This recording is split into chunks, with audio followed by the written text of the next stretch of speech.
Looking back on World War II, among the destruction and millions of lives lost, a young Polish fighter pilot recalled in an interview, "Like most of us, I believed in happy endings." His head swimming with images of dead friends and unimaginable hardships, he explained, "We wanted to fight. It excited us, and we wanted it to happen fast. We didn't believe that something that bad could really happen." What did happen after those first few bombs were dropped on Poland and Hitler's troops crossed the border was possibly the worst man-made disaster in human history. Today, in this deep dive video, we'll take you on a journey to the end of the night where you'll experience World War II from the beginning to the end. This is not a movie, a rose-colored collection of one-sided views and glorious triumphs. We've tried to bring you the war as it happened on the ground. The fear, the feeling of futility for many soldiers, the staggeringly grim reality of it all. Today you'll hear accounts from every side, whether we're talking about the battlefield, the massacres, the POWs, the kamikaze pilots, starvation, planned eradication, plundering, and even relatively small World War II social tragedies such as cannibalism. You'll hear what the soldiers said, what the civilians under attack said, and what the people giving the orders said. Our video outlines a human catastrophe step by step, an uncensored account featuring acts of heart-rending bravery, of unimaginable heroism, of incalculable destruction, and unmitigated evil. Excuse us if we don't cover every battle in the 2,194 days of the war, from September 1, 1939, when the Germans invaded Poland, to September 2, 1945, when Japan formally surrendered aboard the USS Missouri. We couldn't possibly cover everything that happened, but we've tried to include many of the main battles among the multitude of terrifying personal real-life horror stories. In 1939, no one could conceive of what was about to happen, not on such an immense scale. A world war, as it would turn out, of mass destruction, the most deadly war in human history. Before the storm of war settled on Europe, Poland was a country brimming with confidence. Warsaw was called the Paris of Eastern Europe. The New York Times wrote, "One might think that Poland, not Germany, was the great industrial colossus." A nation of 30 million, including 5 million Ukrainians, 3 million Jews, and 1 million ethnic Germans, this was a country that had been through some tough times. Starting in 1772, Poland had been partitioned, shared like chunks of cake by the Russian Empire in the east, Prussia in the west, and the Habsburg monarchy in the south. A once prosperous powerhouse in the region, Poland went missing from the map of Europe from 1795 until 1918.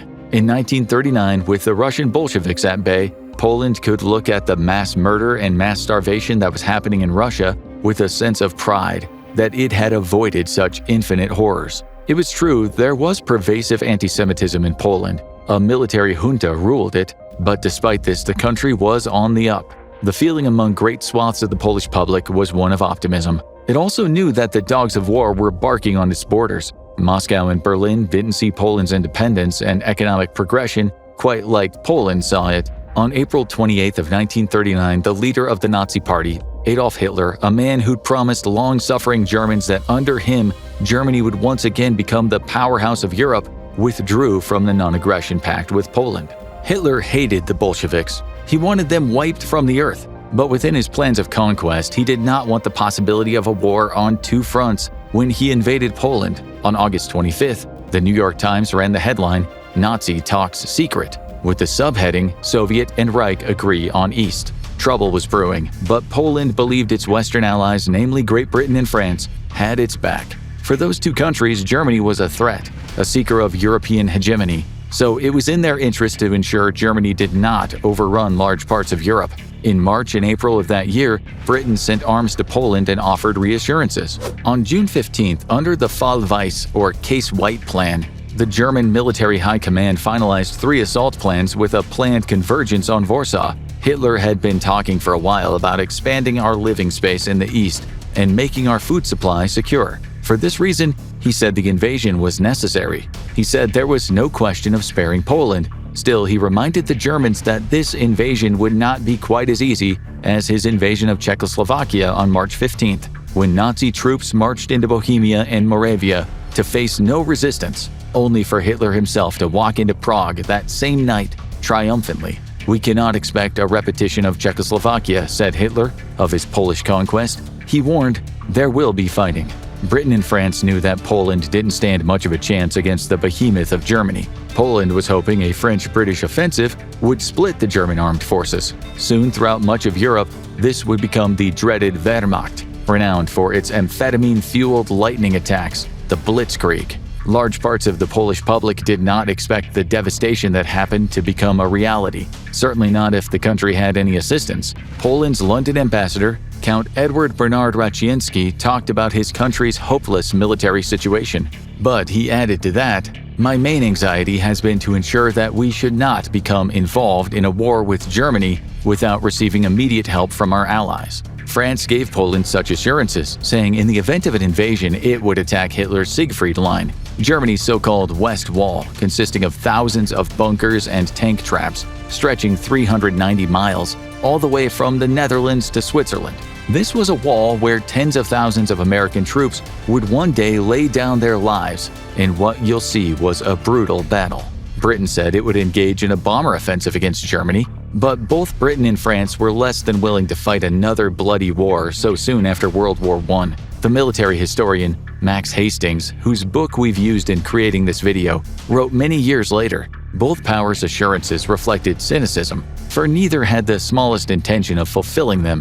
Hastings said the guarantees were to deter Hitler rather than offer actual military assistance, a so-called paper tiger approach. "They were gestures without substance," said Hastings, yet the Poles chose to believe them. This would become known as the Western Betrayal. However, by how much or even if they betrayed Poland is still debated today. Some have argued that a better word would be abandoned. After the Nazis defied the Munich Agreement that had been agreed to in 1938 and occupied Czechoslovakia, Britain's Prime Minister Neville Chamberlain stated, "In the event of any action which clearly threatened Polish independence, and which the Polish government accordingly considered it vital to resist with their national forces, His Majesty's government would feel themselves bound at once to lend the Polish government all support in their power."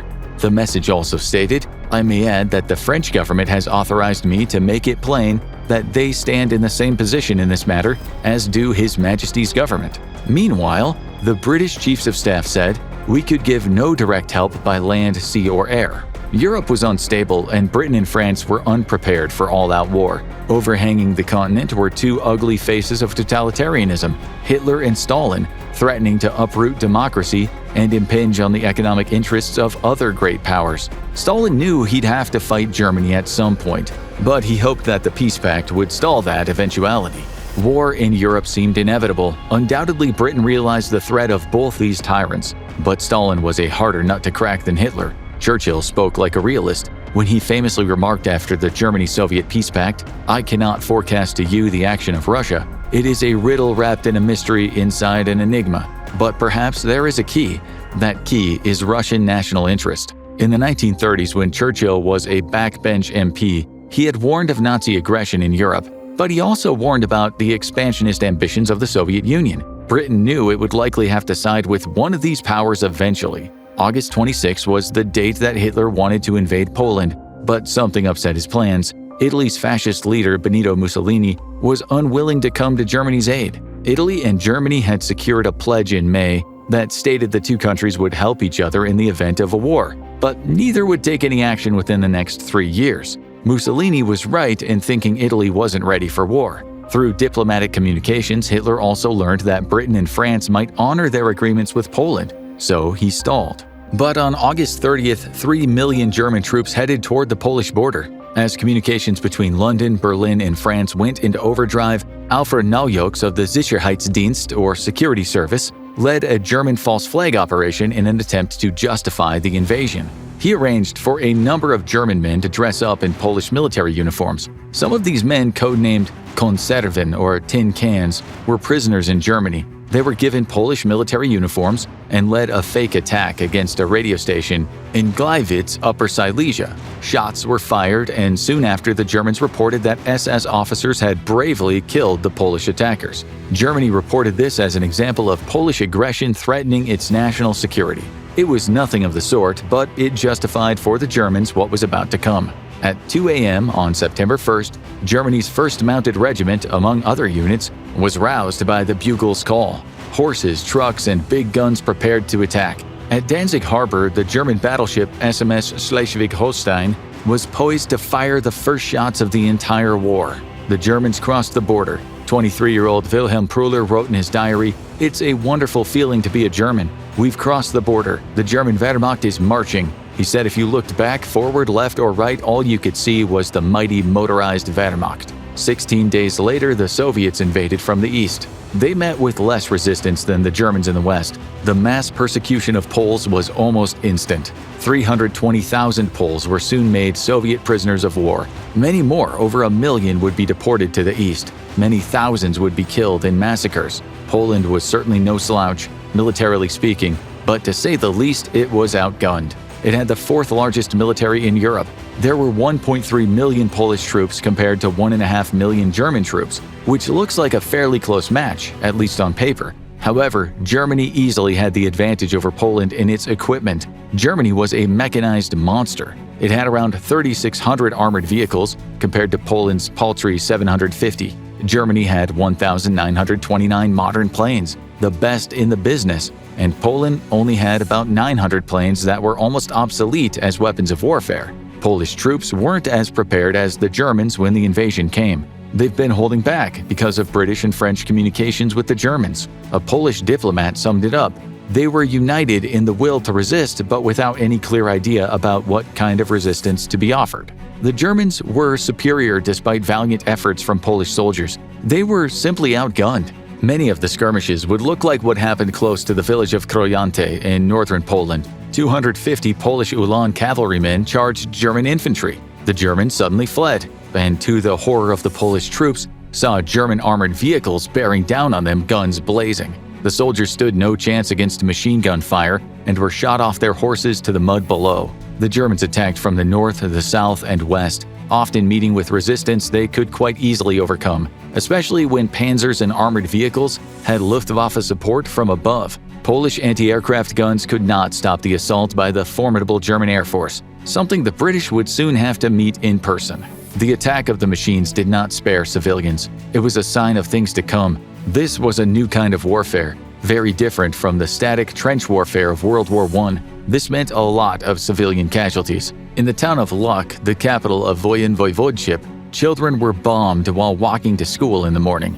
Bodies soon littered the streets. A man named Władysław Anders, a World War I veteran, after seeing such an assault said, "The nature of the new war was already clear. It was a bloodbath." Within 2 days, the hospital at Lodz was packed with the injured and dying, many of them civilians. Franciszek Kornicki, a Polish pilot, later described what he saw at that hospital. It was a terrible place full of wounded and dying men lying everywhere on beds and on the floor, some moaning in agony, others lying silent with their eyes closed. General Adrian Carleton de Wiart, head of the British military mission in Poland, wrote, "I saw the very face of war change, its glory shorn. No longer the soldier setting forth into battle, but women and children being buried under it." On September 3rd, France and Britain declared war on Germany, and while Hitler had not expected this, it wasn't going to make any difference in his ambitions in Poland. Still, some of the German higher-ups were concerned. Chief of the Luftwaffe High Command, Hermann Göring, raged on the telephone to Ribbentrop. He shouted, "Now you've got your bleeping war. You alone are to blame." The German public was in no mood for celebrating, especially after Britain and France made that declaration. These were people who had suffered tremendously during and after World War I. It seems they didn't want a repeat of such tragedies. A CBS correspondent wrote from Berlin, "There is no excitement here. It is a far grimmer German people here tonight than we saw last night or the day before." In Warsaw, residents cheered for the British and the French, evidently forgetting the phrase that actions speak louder than words. Outside the British embassy, a group of Poles sang "God Save the King." Sir Howard Kennard, the Eton-educated ambassador, appeared on his balcony shouting, "Long live Poland!" Before the German invasion, he'd sent a brief back to London in which he said the Poles didn't share the same horror of Nazism as is felt in democratic countries. He said, "Among the peasants, there is a dislike of Jews." He explained that it was the Soviets who the majority of the Poles disliked. The Soviets were about to come, and they'd stay in one form or another for a very long time.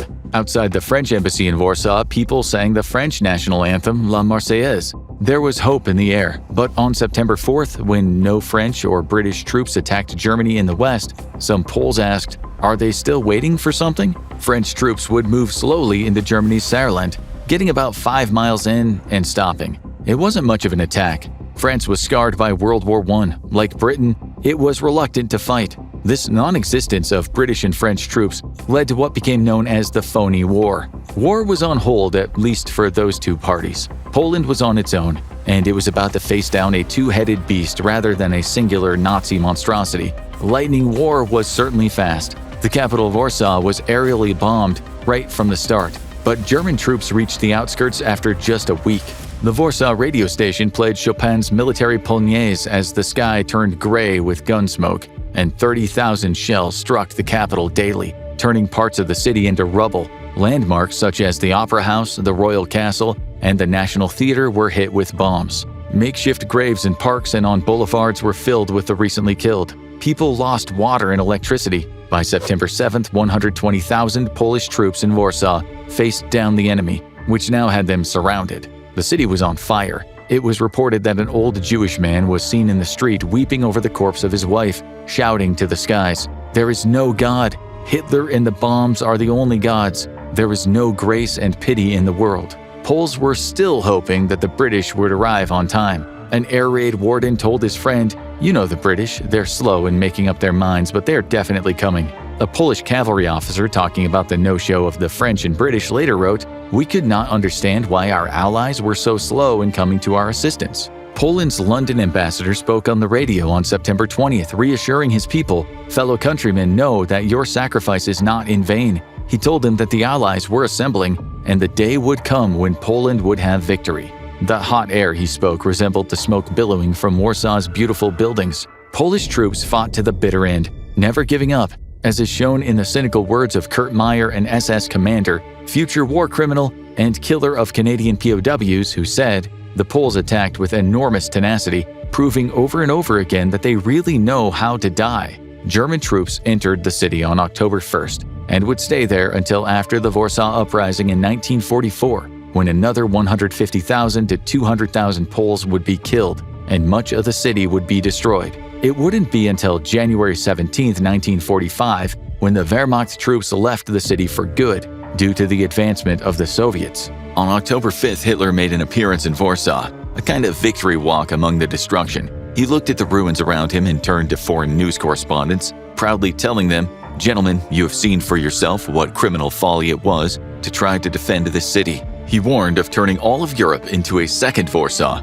if the Allies attacked his forces. The Polish army had just lost 70,000 men, with 140,000 injured, compared to Germany's 16,000 killed and 40,000 injured. 700,000 Poles would become prisoners, and many would perish in brutal circumstances. Within weeks of Hitler entering Warsaw, about 3,000 Polish Jews were murdered. It was a sign of things to come. France and Britain were at war with what looked like a formidable war machine, even though they hadn't done much yet. The prospect of doing something seemed very daunting. The American ambassador in London, Joseph Kennedy, was sure that the Germans were invincible. He asked, "Where on earth can the Allies fight the Germans and beat them?" Speaking of the Americans, what was the general consensus in the US when all this was happening in Europe? In May 1940, Winston Churchill became Britain's prime minister. As leader, he made a famous speech warning, "If we fail, then the whole world, including the United States, including all that we have known and cared for, will sink into the abyss of a new dark age." Nonetheless, Americans did not want to fight a war in Europe again. They just suffered 53,402 battle deaths and 63,114 non-combat deaths in World War I. An ambitious hegemon in Europe was a dangerous thing indeed, but the American people didn't want to send their young men to die on that warring continent. In a Gallup poll taken after Poland's defeat, 90% of Americans said they didn't think the US should be fighting in another European war. Leave them to it, most thought. It wasn't an American problem. And it wasn't, not yet. There was no real reason for animosity against Germany. Hitler's viciousness, the Nazi ideology of hatred, was not yet fully comprehended. The German-American Bund in the US even supported the Nazis, and figures such as Henry Ford were part of a growing anti-Semitism in the US. Ford, who had backed the US's eugenics programs at the start of the century to promote superior strains of people, was called a single great man in Hitler's biography Mein Kampf. The US's relationship with Germany at the start of the war was complicated. It would take some time for the US public to despise Hitler and Nazism. People, for the most part, felt no great need to make war with them. In 1939, a Princeton poll showed that while 68% of Americans thought US citizens should not be allowed to join the German army, 26% said they should be allowed. William Kaufman, the treasurer of Harvard, said, "Hitler's going to win. Let's be friends with him." There was money to be made, which was better than dead Americans and expensive war. Many large American companies, including IBM, General Motors, Ford, and Coca-Cola, had major business dealings with Nazi Germany. American banks facilitated money for the Nazis. According to the New York Times, John Foster Dulles, who became U.S. Secretary of State, and his brother Alan, who became the head of the CIA, played a crucial role in the economics of rebuilding Nazi Germany after World War I, along with other key American industrialists. According to the book The Devil's Chessboard, Alan Dulles, The CIA, and the Rise of America's Secret Government, the Dulles brothers were slow to grasp the malevolence of Hitler's regime. It was business, but given enough time, Hitler and Germany would be hated in the US by the vast majority of people. After Poland, the world took notice of Germany. The Wehrmacht and the Luftwaffe, not even at full force, were astonishingly good at war. Unbelievably, in Britain right after the fall of Poland, some hoped Hitler would come to his senses and realize his recklessness in Poland. They hoped that the people of Germany would be happy with their success in the face of years of hardships. Neither Britain nor France, given the cost and in view of the lives lost in World War I, Britain lost 885,139 deaths, and France 1,397,800, wanted an all-out war. For a while, nothing much happened, even though the countries were still technically at war. This lack of fighting led to the people calling it not just the Phony War, but also the Boer War, as in boring. It really was all quiet on the Western Front. French philosopher Jean-Paul Sartre wrote in his diary on November 26th, "All the men were raring to go at the outset, but now they're all dying of boredom." In another entry, he wrote that a French sergeant had told him England would climb down. After all, England wasn't doing anything. In Britain itself, the public was surprised at the lack of fighting, but that didn't stop the British government from evacuating 1.5 million women and children from the cities and placing them in the countryside, just in case the Germans began a bombing campaign. One child later recalled, "We went to strange beds and lay with fists clenched. We sobbed in awful desolation. It was a strange time. It was when the poor met the so-called other half. Most of these young folks were working class, the kind of ragged and tough people George Orwell had talked about in his 1937 book, The Road to Wigan Pier. They turned up in the country, at the houses of the middle class and the wealthy, dressed in cheap clothes, seemingly without proper manners, the victims of economic depression. The people who took them in were surprised to learn that these kinds had subsisted on bread and margarine, and for a treat on Friday or Saturday, morale-boosting fish and chips wrapped in old newspapers. The state of the underclass from London and the hovels in the Midlands and the North shocked them to their core. One person in Norfolk wrote, "The village people objected to the evacuees chiefly because of the dirtiness of their habits and clothes. They were relieved by Christmas, when these folks with strange habits and even stranger inflections were sent back to their industrial towns and cities, which the Nazis had not bombed." Surprisingly, the simulated blackouts during air raid drills posed a greater risk than the bombs, leading to a doubling of pedestrian and road accident fatalities during those months. British fascists, predominantly from the upper class, were seen more as a nuisance than a significant threat. Of the 40,000 or so card-carrying British fascists, several hundred were arrested and interned, but on the whole, life in Britain was quiet, much quieter than had been expected. At sea, the Nazis did cause damage, sinking the HMS Courageous and killing 519 men on September 17th when a U-boat torpedo struck the ship. This was the first ship out of an estimated 2,825 British ships that German U-boats would sink over the entire war. 519 men is no small matter, but things were generally quiet. It was Stalin and his Soviet armies that caused a stir around the world when they invaded Finland on November 30th. The invasion happened after the Red Army shelled the Soviet village of Mainila, blaming it on Finland, which was another false flag operation. The Soviets now had their excuse, mistakenly believing an invasion of Finland would be quick and easy. However, it was anything but. Finnish anti-Bolsheviks had come out on top in a civil war in 1918 and had gained independence from the Russians. Before the Russian Revolution of 1917, the country had been a part of the Russian Empire. Stalin wanted it back, and the world didn't think a country with just 3.6 million people and frankly poorly trained and equipped troops had any chance against the Red Army. It didn't, not really, but after enacting a scorched earth policy and being far more war-savvy than the Soviets expected, the Finns did more than put up a good fight. They often used weak weapons made from bottles filled with gasoline in what would become known as the Molotov cocktail. The Soviets suffered terrible losses, only to march forward again and again, suffering more losses. This would become standard in the meat grinder that the Red Army effectively was during World War II, a black hole of death that swallowed up almost entire villages and towns of males. The Soviets would lose anywhere from 130,000 to 170,000 men in Finland, with more than that getting injured or suffering sickness, including frostbite, compared to Finland's death toll of about 26,000 men.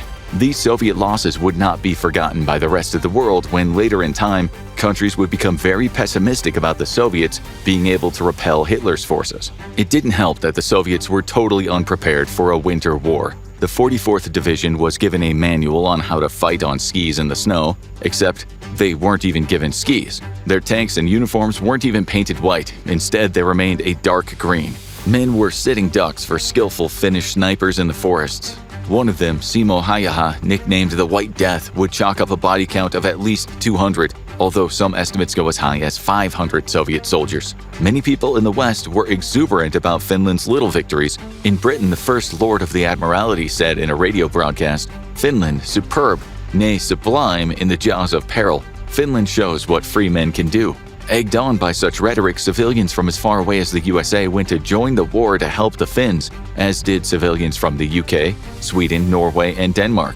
This was the free world against the unfree world, but these itinerant civilians did not make a significant mark on Finland's overall war effort.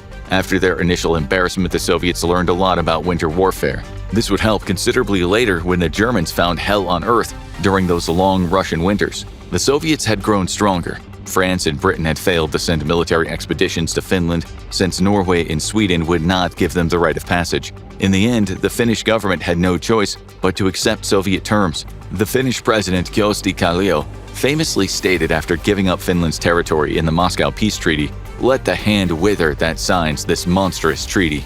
The Winter War was over, and the Germans were getting busy as the snow melted around Europe. The engines of the Blitzkrieg were raring to go. The Phony War was coming to an end. No one thought Germany would invade Norway just because the German Navy was far, far inferior to Britain's Royal Navy, which at that point still ruled the waves in the Atlantic. During World War I, Norway remained neutral, and they were just as concerned about British ambitions for their territory as they were about German intentions. In what sounds like something out of a comedy sketch, when at 1:30 a.m. on April 9, 1940, an aide to Norway's King Haakon called him on the phone and said, "Majesty, we are at war." His reply was, "Against whom?"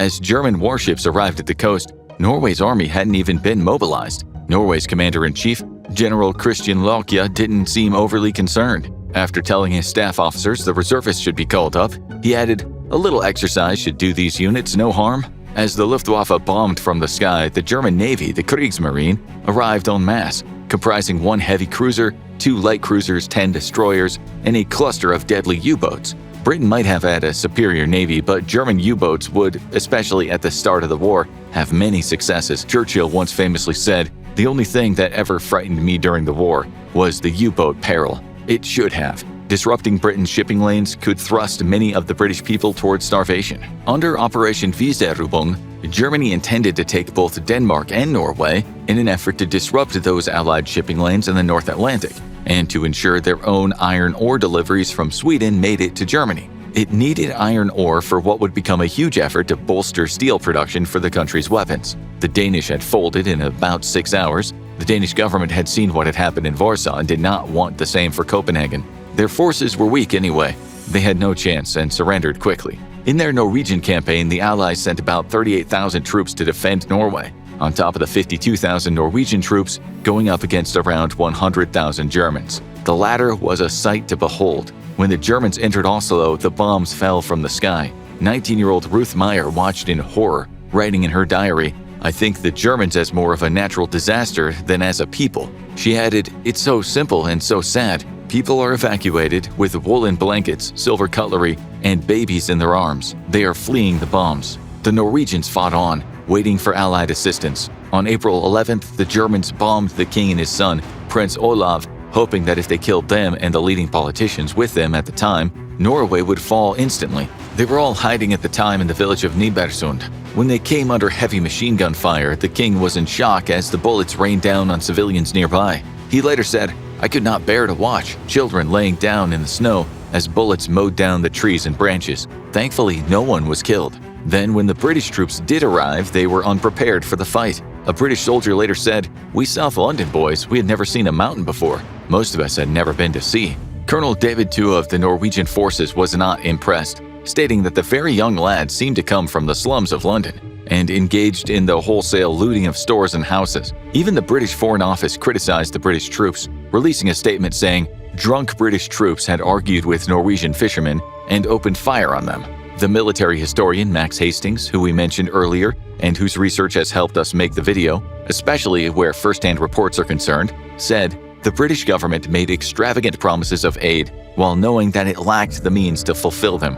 But in the end, 4,500 British soldiers laid down their lives in the Norwegian campaign, 1,207 of whom died when the Germans sank the HMS Glorious. Germany suffered 5,296 casualties, with about 3,700 deaths, and Norway experienced 860 military deaths and about 400 civilian deaths. French and Polish troop fatalities added up to about 580. 242 German planes were lost compared to the RAF's 112. In the sea, the British Navy lost 3 cruisers, 7 destroyers, an aircraft carrier, and 4 submarines, compared to Germany's 3 cruisers, 10 destroyers, and 6 submarines. Hitler now had Norway, a matter of great importance in terms of shipping, but also for when he invaded Russia. One thing Germany learned was that while the British showed a certain amount of incompetence at sea at times, with those German losses, it now seemed like a bridge too far for Germany to invade Britain by sea. Still, the Germans took confidence in what had turned out to be a British military failure. At home in Britain, the public was highly critical. Prime Minister Neville Chamberlain soon resigned. He'd be dead from bowel cancer before the year was out. Churchill, who replaced him, would say, "Whatever shall I do without poor Neville? I was relying on him to look after the home front for me." After the Munich conference in 1938, Chamberlain talked about peace in our time. This followed his conversation with Hitler, when Hitler assured Chamberlain he wasn't going to try to take over Europe. Churchill didn't see Hitler as a man you could negotiate with. His thoughts on Adolf Hitler could be summed up by how the robotic hitman, the Terminator, would be described in the years to come. It can't be bargained with. It can't be reasoned with. It doesn't feel pity or remorse or fear, and it absolutely will not stop. And a Terminator Hitler most definitely was. His next stop was France. On May 9, 1940, Allied troops on the Western Front reported that they'd gathered intel that told them the Germans were on the move. The German army's great behemoth was about to take the Netherlands, Belgium, and France. The official time and date for the start of the Battle of France is 4:35 a.m. on May 10th. The British Expeditionary Force, the BEF, headed north, notably without much or even interference from German planes. This is where Hitler wanted them to go. Around 134,000 German troops, along with 1,600 military vehicles, including 1,222 tanks, headed for the fairly weak center of the French line, creating what one German soldier later joked was the greatest traffic jam in history in the forests of southern Belgium and Luxembourg. It seems the French didn't realize the importance of this move, so they did not launch an attack from the air. A lot has been said about what happened to the BEF in Dunkirk, and it's true. It was a huge loss for the Brits, with a subsequent heroic removal of the troops. But in terms of winning the war, it's the French army that the Germans were concentrating on. They committed 17 divisions for the Maginot Line in the south, France's fortified line to repel a German attack. This line stretched along France's border with Belgium, Germany, Italy, Luxembourg, and Switzerland. The French believed it was impassable, but the Germans knew it was the weakest around the Ardennes, and that's where their traffic jam was headed. Importantly, the French were severely lacking in anti-tank weapons and anti-aircraft guns. On May 13th, over 1,000 Luftwaffe planes rained bombs down on French troops there, and the Blitzkrieg ran riot over France. The attack was brutal. A French soldier wrote in his diary, "Suddenly there is a rain of bombs, and it goes on and on. Not a French or British plane to be seen. Where the hell are they? My neighbor, a young bloke, is crying." Reports stated that at parts of the line there was tank panic. Great numbers of French troops and vehicles were seen retreating on the roads, screaming that the German tanks had broken the line. A soldier later said, "Some were firing their rifles like lunatics. Officers were mixed in with them. There was mass hysteria."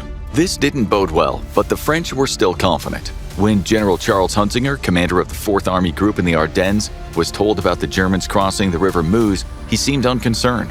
Upon learning the events unfolding resembled those in Poland, he simply remarked, "Poland is Poland." When informed about the river crossing, he shrugged and remarked, "Well, that means more prisoners then." After all, this was the mighty French army, and mighty it had been in the past, but not so much now. Had the French and the British counterattacked when the Germans had broken through, it might not have been so bad. But the 250 RAF fighters and 152 strategic bombers, as well as the French Air Force, failed to destroy the bridges that the Germans now had. 31 out of 71 British bombers left off for France never made it home. This is just a number. Here's the reality. After Lieutenant Bill Sampson's RAF plane was shot down, he said he sat injured in the middle of a field looking at his injured hands. He explained the skin hung from them like long icicles. The fingers were curled and pointed, like the claws of a wild bird. What use would these paralyzed talons be to me for the rest of my life? The reality of the German advances finally sunk in for the French. Still, in Paris, one writer said, even though the reports were terrible, no one believed them.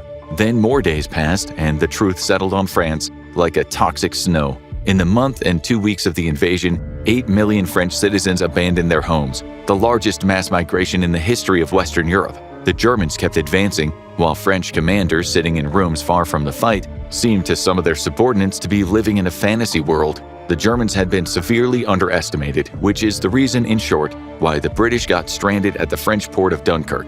The German advance had been so fast and so thorough, the BEF and a French army were cut off while they were trying to fortify Belgium and ended up in full retreat, where they stopped at Dunkirk along with the Belgian troops. The Irish soldier John Horsfall later wrote, "It was evident to one and all that a monumental military disaster was in progress." We have a lot to cover in the video, so we'll not spend too long on the evacuation, but we'll say that Churchill had originally thought that only 20 to 30,000 British troops would be evacuated to England in one piece.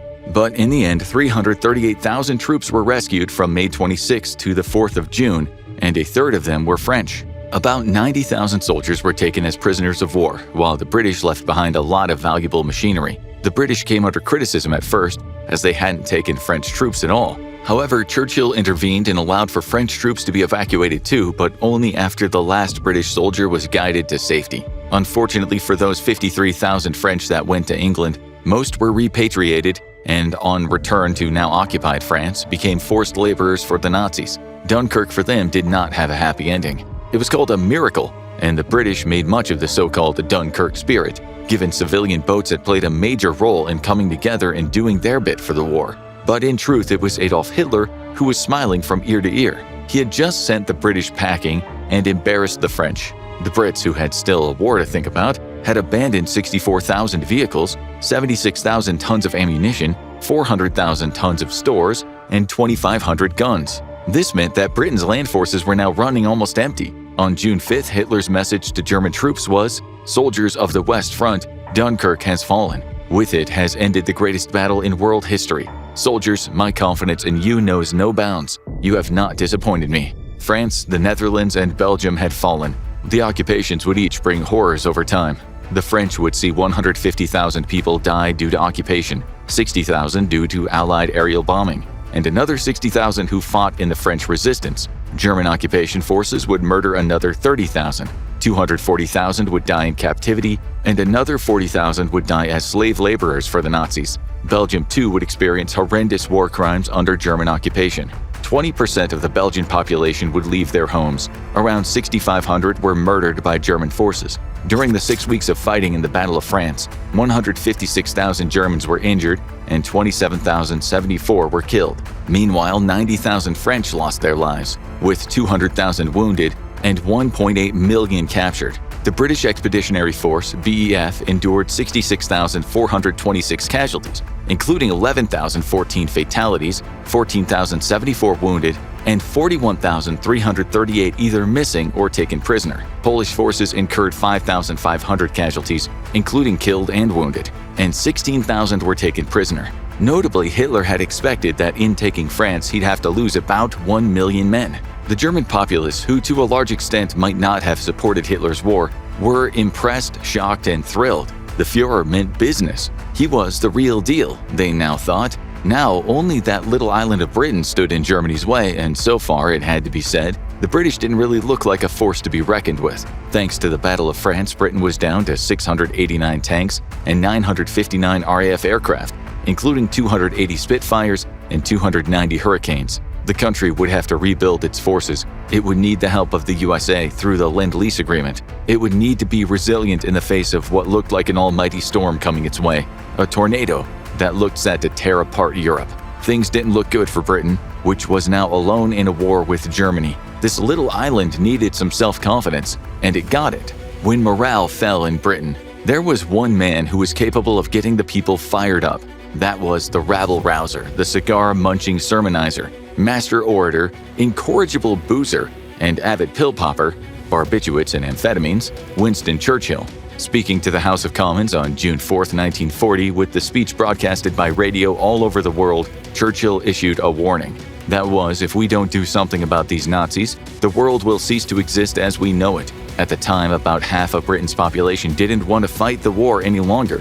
It wasn't a British war, many said. Churchill reminded them it was. We shall not flag or fail, he said. We shall go on to the end. We shall fight in France. We shall fight on the seas and oceans. We shall defend our island, whatever the cost may be. We shall fight on the beaches. We shall fight on the landing grounds. We shall fight in the fields and in the streets. We shall fight in the hills. We shall never surrender. It was all but impossible not to be moved by such words. There was much to criticize in Churchill, but he played a very important role in preventing the Nazis from winning the war. Had Britain fallen, the consequences for the world would have been very grim. Still, Britain was a broken force after Dunkirk. It had just lost a considerable part of its land machinery. Right after the speech, Churchill said to a colleague, "And we'll fight them with the butt ends of broken beer bottles because that's bloody well all we've got."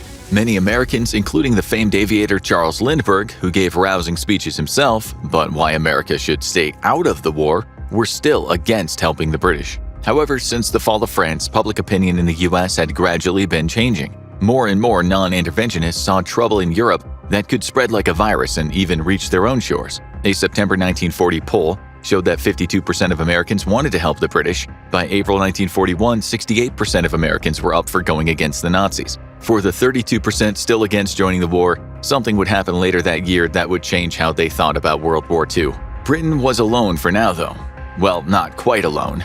This was the country whose empire, it was said, stretched far enough that the sun never set on it. 2.25 million Indian soldiers would fight with Britain in World War II, as well as around 1/3 African soldiers. Close to 7,000 men from the Caribbean islands enlisted in the RAF. Additionally, 629,000 Canadians, 413 Australians, and 128,500 New Zealanders fought in the war. Polish forces, having left their occupied country, fought alongside troops from India, Africa, China, and Nepal, engaging in distant battles such as those in Burma, now Myanmar, where they faced fierce resistance from the Japanese, Burmese, and Thai soldiers. During the Battle of Britain, 146 Polish pilots served with the RAF, achieving over 200 kills. Pilots from many of those nations made significant sacrifices during the Battle of Britain. Not many British people really understood the devastation that had just happened in France. In 1940, the media was rarely, if ever, concerned with the brutal reality of war. But a British soldier injured in France, Paul Ritchie, knew exactly what was coming. On the plane back to England, he said he looked out the window and saw the calm and peaceful English countryside, a game of cricket in a village, and his mind filled with the blast and flame that had shattered France. War was coming home. Germany didn't plan to invade Britain by land. However, if Operation Sea Lion had been successful and Hitler decided to proceed with an invasion, Britain would have faced devastation similar to what France experienced. Hitler might have supported British fascist groups and ordered the SS forces to target prominent individuals listed in his Little Black Book. In 1945, when The Guardian listed a number of people in the book, the political cartoonist David Lowe, who satirized Hitler in his sketches, humorously said, "That is all right, I had them on my list too." Whether Germany would have succeeded in a land invasion, undoubtedly losing many ships, has been debated for decades. We won't discuss the plan or what might have happened because we don't have the time. All we'll say is that it would have been hard to get across the water, just as Napoleon had found out. Hitler was content to try to bomb Britain so much that the country would sign a negotiated peace settlement. Hitler believed, wrongly, that he now was the master of Europe and that Britain would negotiate quickly after enough bombing. The people, he thought, would demand it once their lives were thrust into fiery chaos. For the most part, he believed the Brits embraced isolationism, and he also believed Britain wouldn't want to fight a two-front war in the Far East and Europe. Hitler never wanted to invade Britain. He didn't want war with Britain at all. He actually had great respect for the British, unlike the Americans who he called mongrels. However, he also underestimated British resilience and how fiercely they would fight in the Battle of Britain.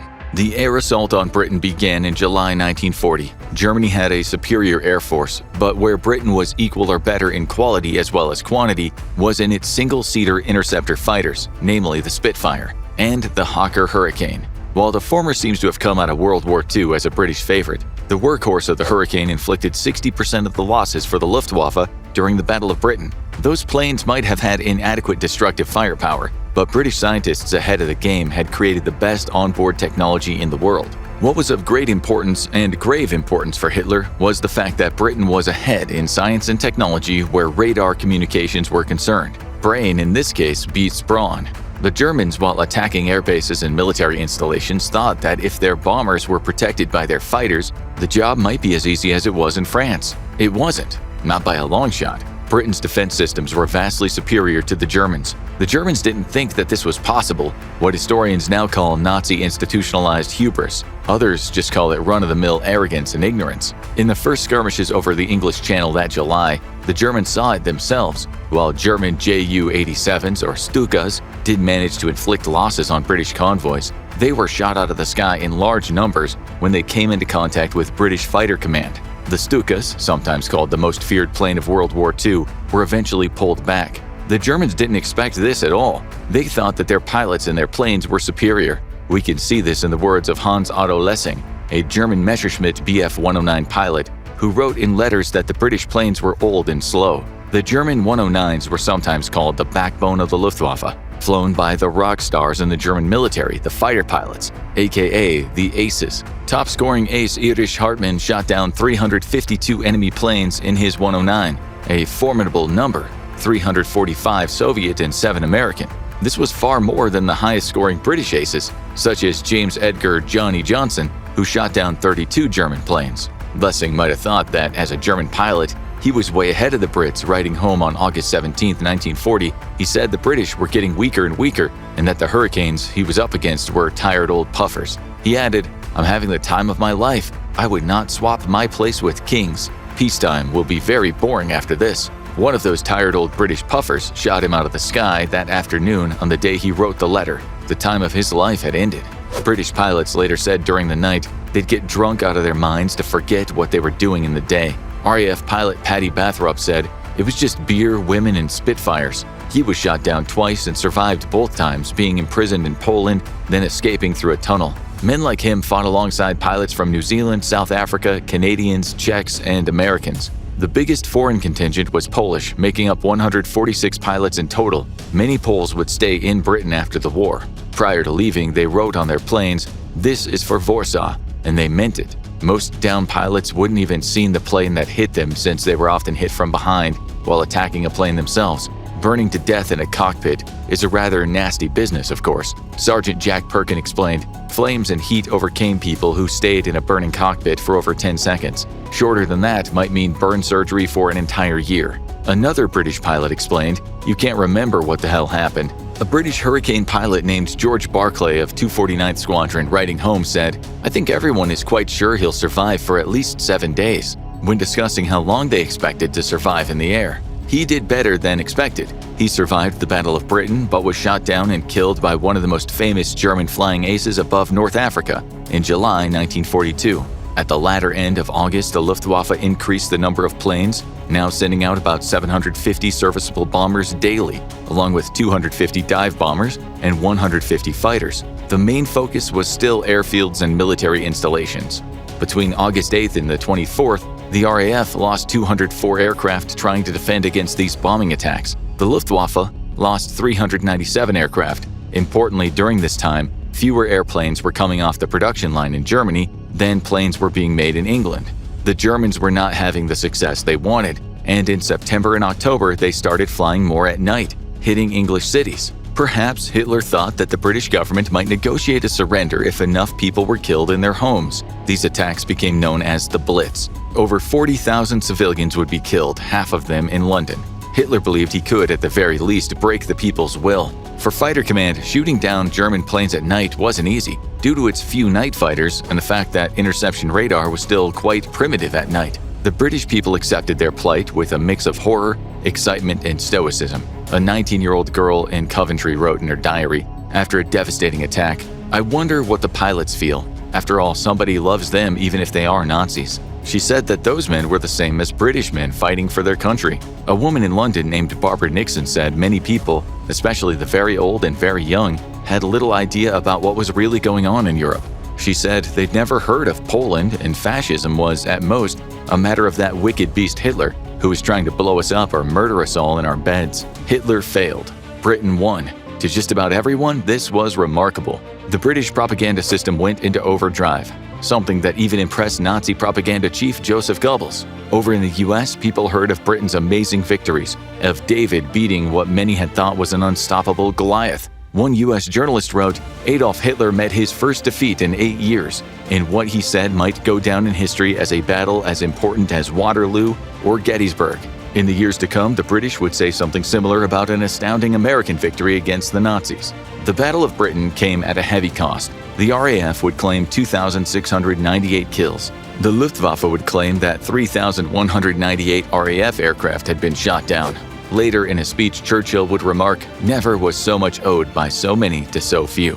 While British propaganda of the time talked about a communal spirit, not everyone felt that way. Bernard Kopps, a playwright who was almost 100 years old in 2024, wrote, "They talk about those days as if they are about true communal spirit. Not to me. It was the beginning of an era of utter terror, of fear and horror. I stopped being a child and came face to face with the new reality of the world. This new reality, while terrifying wherever it touched, would be no more evident, no more horrific, no more deadly, no more sickening and disturbing than in the place where Hitler concentrated on next, the Soviet Union." The Eastern Front was, without a doubt, where most of the carnage of World War II took place. The British would rightly never forget the thousands that died in the Battle of Britain. But on a scale of mass death, the Eastern Front, conspicuously missing in most Western war movies, was a very different beast. The West needed Stalin now. Had Hitler quickly won, as he thought he would, he'd have finished off Western Europe. Hitler had been mistaken about the Brits giving up easily, and he was mistaken again over in the East. The Soviets surprised him with their resilience too. He was at least right in thinking the US would join the war in 1942, and he wanted to enhance his strategic position in Europe before that happened. He believed that if he could defeat the Soviets, Britain would subsequently capitulate. The house of cards would fall. He didn't want to waste any time as the Soviets bolstered their war industry. Hit them now and hit them fast, he decided. On December 18th, despite his non-aggression pact with the Soviet Union, Hitler issued a formal directive stating Germany would invade by the end of May 1941. As the British celebrated and the media made it look like Britain was the focus of all of Hitler's thoughts, Hitler was thinking mostly about the East. It seems people were celebrating too soon. The pilot we mentioned before, George Barclay, wrote that this war was far from over, despite what many were saying. After a meeting with senior officers, he wrote, "The British people are still fast asleep. They haven't begun to realize the power of our enemies. We shall eventually win the war, but it will be one hell of a job." He was absolutely correct. Prior to the conflagration in the East, Britain fought the Italians in North Africa. Seems that Hitler didn't have much faith in Mussolini and the Italian army. There was a joke among Nazi Party officials that reflected this. It involved Hitler's chief of the Wehrmacht High Command, Wilhelm Keitel, a man often criticized by many high-ranking Nazis for being Hitler's lackey, his yes man. The joke goes that Keitel tells Hitler that the Italians have joined the war, to which Hitler tells him to send 2 divisions, adding that should be enough to finish them. Keitel then says, no, not against us, with us. Hitler responds, "That's different. Send 10 divisions." The joke's meaning is that it would take more divisions to help the Italians than to fight them. Despite the glorious military past, Italy was not prepared or motivated for war. Even so, having seen France fall so quickly, Mussolini joined the Axis powers thinking he could secure territorial gains. He had been waiting, and now he believed Italy could take advantage of a weak Britain and start a major offensive against the British Empire in Africa and in the Middle East. This became known as the Parallel War. On June 10, 1940, he announced this in front of large crowds. Soon after, as a precaution, Churchill sent tanks over to the Middle East. Another event that summer was the signing of the Triple Entente, which comes from the French word entente meaning friendship, understanding, or agreement. While informal, this was an important understanding between the Russian Empire, the French Third Republic, and the United Kingdom of Great Britain and Ireland. Churchill's support of Stalin was somewhat strange, given his highly critical stance on communism, but in the world of balance of power politics, sometimes you gotta stand by a potential enemy. Churchill would later say, "No one has been more a consistent opponent of communism for the last 25 years. I will unsay no words I have spoken about it, but all this fades away before the spectacle which is now unfolding." Back in Africa, Italy had 600,000 Italian and colonial troops stationed in Libya and Abyssinia, compared to the 100,000 British troops in the Middle East and North Africa. That summer, in August, Italy took Somaliland in what was a bloodless seizure. The Italians were proud. A journalist in Italy wrote ambitiously, "We want to reach Suez with our own forces alone. Perhaps we will win the war, and not the Germans." Mussolini was just as confident, later turning Hitler down when Hitler offered him 2 armored divisions to help in North Africa. At that point, the Germans weren't yet beaten in Britain, and the Italians had sent aircraft to Britain to aid the Germans, leaving their North African troops without air support. This overconfidence would soon backfire for the Italians in the form of December 6th Operation Compass, in which the British and Commonwealth forces went after Italian forces of the 10th Army under Marshal Rodolfo Graziani in western Egypt and Cyrenaica, the eastern province of Libya. Notably, the British sent around 36,000 troops compared to Italy's 150,000 men. The result? The British took 136,000 Italian and Libyan soldiers prisoner, and Britain got its hands on tanks, weapons, and other vehicles. This was an embarrassment for Graziani. Italian forces were not up for a fight. An Australian soldier wrote in a letter home, "They just can't take it, they can't take the pain." He said men wept while under attack, flinching from the sound of shells. The sound of British tanks terrorized them, and the sight of our bayonets was enough to make them throw up in their hands, he added. The British would scorn this and other Italian defeats in the war for many years to come, sometimes telling a joke about what they said was the smallest book in the world, the Italian Book of War Heroes. We guess they forgot the Roman conquests. Meanwhile, back in Italy, Mussolini's propaganda department was issuing articles on superiority of fascist manhood. Mussolini wanted to demonstrate the strength of fascism when on October 28th he launched an attack in Greece, a country that would experience no end of tragedies after the war and plenty in the war. Italy sent 162,000 troops over the Albanian border. Mussolini told his top officers, "If anyone makes any difficulties about beating the Greeks, I shall resign from being an Italian." He believed that Greece would be easy pickings, but he didn't appreciate just how motivated the Greek population would be. People scrawled on walls all around Greece, "Death to the spaghetti eaters." And they meant it. 209,000 Greek men and 125,000 horses were soon mobilized. Not only did the Greeks repel the Italians, but they chased them across the Albanian border. Hitler was furious. He wrote to Mussolini promising to launch 30 divisions and utterly destroy Greece. On December 13th, despite Mussolini being against it, Hitler sent help in the form of troops. Meanwhile, German planes flying from Sicily were achieving some success in bombing British ships in the Mediterranean. It wouldn't be until March of that year that Britain would send its 56,000-strong force to Greece, comprising many Australians and New Zealanders very far from home. A New Zealander soldier, Victor Ball, was impressed with Athens' ancient ruins, stating, "It was the best place we have been," and remarking that the brothel area is much cleaner than Cairo. Back in Italy, many citizens, now annoyed at the cost of prices increasing due to the war, were not happy about fighting for what they considered Hitler's cause. It was a bad winter for them, but a much worse spring for people in Yugoslavia when Germany and Italy launched an invasion, killing 17,000 people in air attacks, quickly overrunning the Yugoslavian army on the ground. That same spring, the Germans held Greece, and much of the British contingent had already been evacuated. A British soldier named Len England summed up how many people in Britain now felt, writing on May 29th, "I think the masses have for the first time considered the possibility of defeat. Whenever we meet the Germans, we get driven back. We're even losing at sea, and we're supposed to have command of that." Not long before, he wrote that the Royal Navy had to abandon a rescue effort in the humiliating loss at the Battle of Crete. The Axis took heavy losses too, but not as bad as the Allies. The Royal Navy retreated, leaving 15,000 soldiers to be taken prisoner. A New Zealander wrote that they were marched away like a mob of sheep. The Luftwaffe had been superior in every way. German tactics, German leadership, and German determination were all superior, it seemed. This wasn't a good look for the Allies. Not in Crete, anyway. But over in North Africa, British and Commonwealth forces had been holding their own. Still, if they should falter, this war would take a heavy turn in favor of the Axis. And unfortunately, after General Erwin Rommel was chosen as the commander of the Axis forces in Libya, they did falter.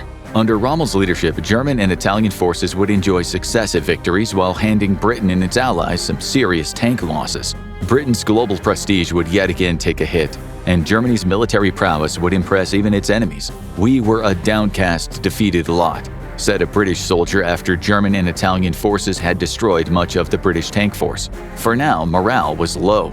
Let's now go to where the Germans met the Soviets. Saturday, June 21st, was a beautiful summer's day in Berlin. But for the Soviet ambassador in Berlin, Vladimir Dekhanasov, it was a highly stressful day. Something wasn't right. He just heard from the head of the NKVD, later the KGB, that there had been 39 reported aircraft incursions over the Soviet border. While he wasn't sure if this was British misinformation or another attempt to draw the Soviet Union into a conflict with the Germans, he'd been preparing for an invasion, as had all the higher-ups. Troops on the border had recently been sent manuals with German expressions in them for phrases such as "put your hands up," "I'll shoot," and "are you a communist?" Over in Moscow, the German ambassador, Friedrich Werner Graf von der Schulenburg, was having his staff burn documents. War indeed was coming. Schulenburg was against war with Russia. He adhered to the well-worn adage that he who invades Russia will come undone. He even had a lunch a week or so earlier with Dekhanasov and warned him that Hitler was about to invade. Still, Dekhanasov did not know if this was British subterfuge. That's what Stalin thought, screaming at one of his men. Disinformation had now reached ambassadorial level. He was convinced that Churchill's repeated warnings about Germany's plans to attack the Soviet Union were merely a part of Churchill's psychological tactics. It was real. It was happening.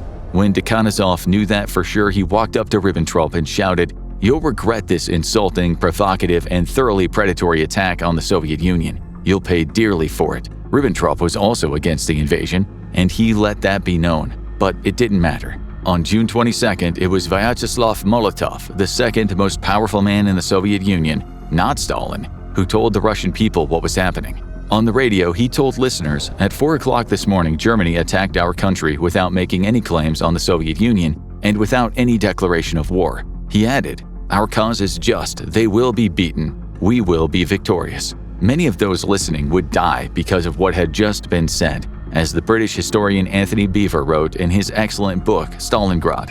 No one in the Soviet Union imagined the fate that awaited them.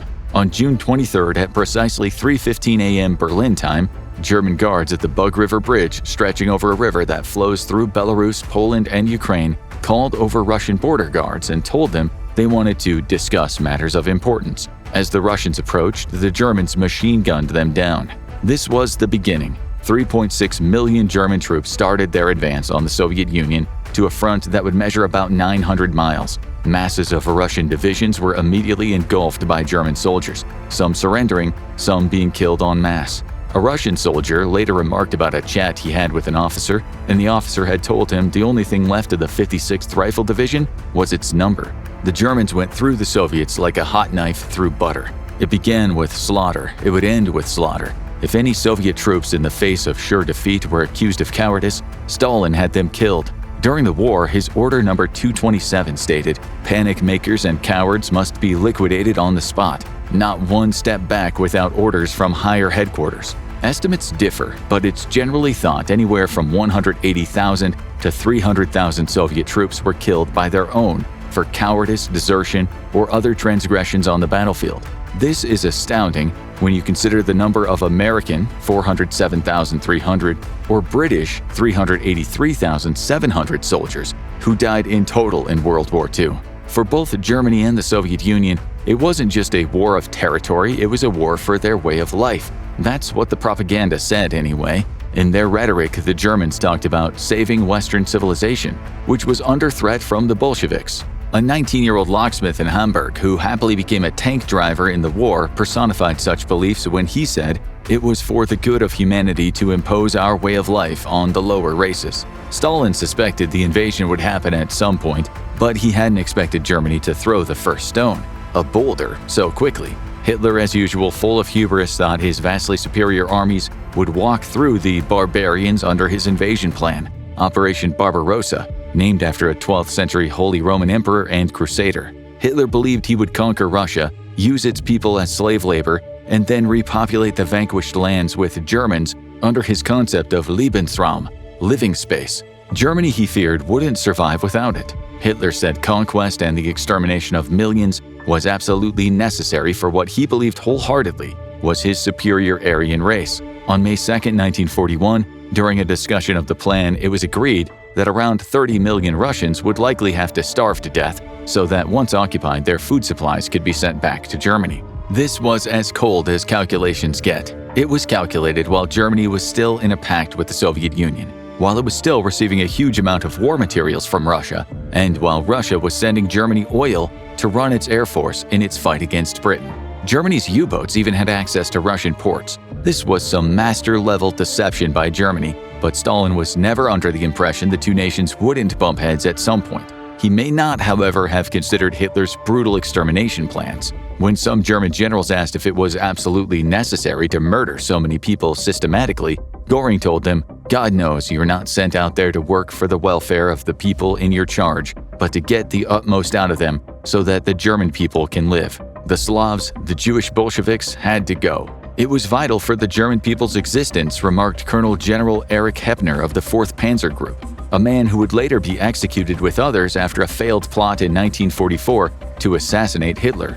Hitler's 3.6 million troops, 3,600 tanks, and 2,700 aircraft were up against Stalin's 2.5 million troops, 8,000 tanks, and 10,000 aircraft, planes that were vastly inferior to what the Germans had. The German forces were bolstered by Finnish, Romanian, Hungarian, and Italian troops. The plan was to move toward Moscow, to enter Ukraine and take its natural and industrial resources, to cut Russia and its leaders at the knees, leaving the Soviet Union prostrate in front of the towering Nazis. The Germans at home were in shock when hearing about the invasion.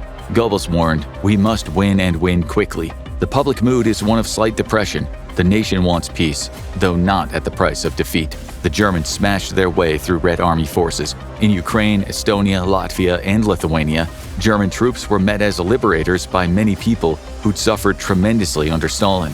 Stefan Kurilak, a young Ukrainian, later said he and his friends began to cooperate in every way possible with the German liberators. Some, he said, even raised their right arms to them in the Nazi salute. Many Soviets were captured and sent to German prison camps, treated to the most vile of conditions, beaten and starved and worked to death. Life expectancy was a mere few weeks in some camps. Throughout the war, 6 million Soviets were captured, and around 3 million died in those camps. The Germans would treat the Slavs with as little respect, but with as much hate as they would treat the Jews. Both groups were exterminated with what could only be called a flourishing of evil. It seemed at the start that Russia was in an impossible war. The Germans were walking through Red Army lines and often being patted on the back when they entered cities, towns, and villages.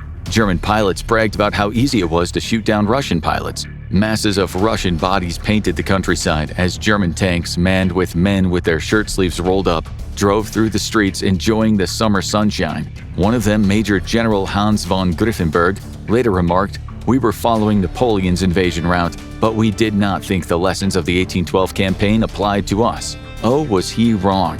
How was he so wrong? The Blitzkrieg would eventually run out of steam.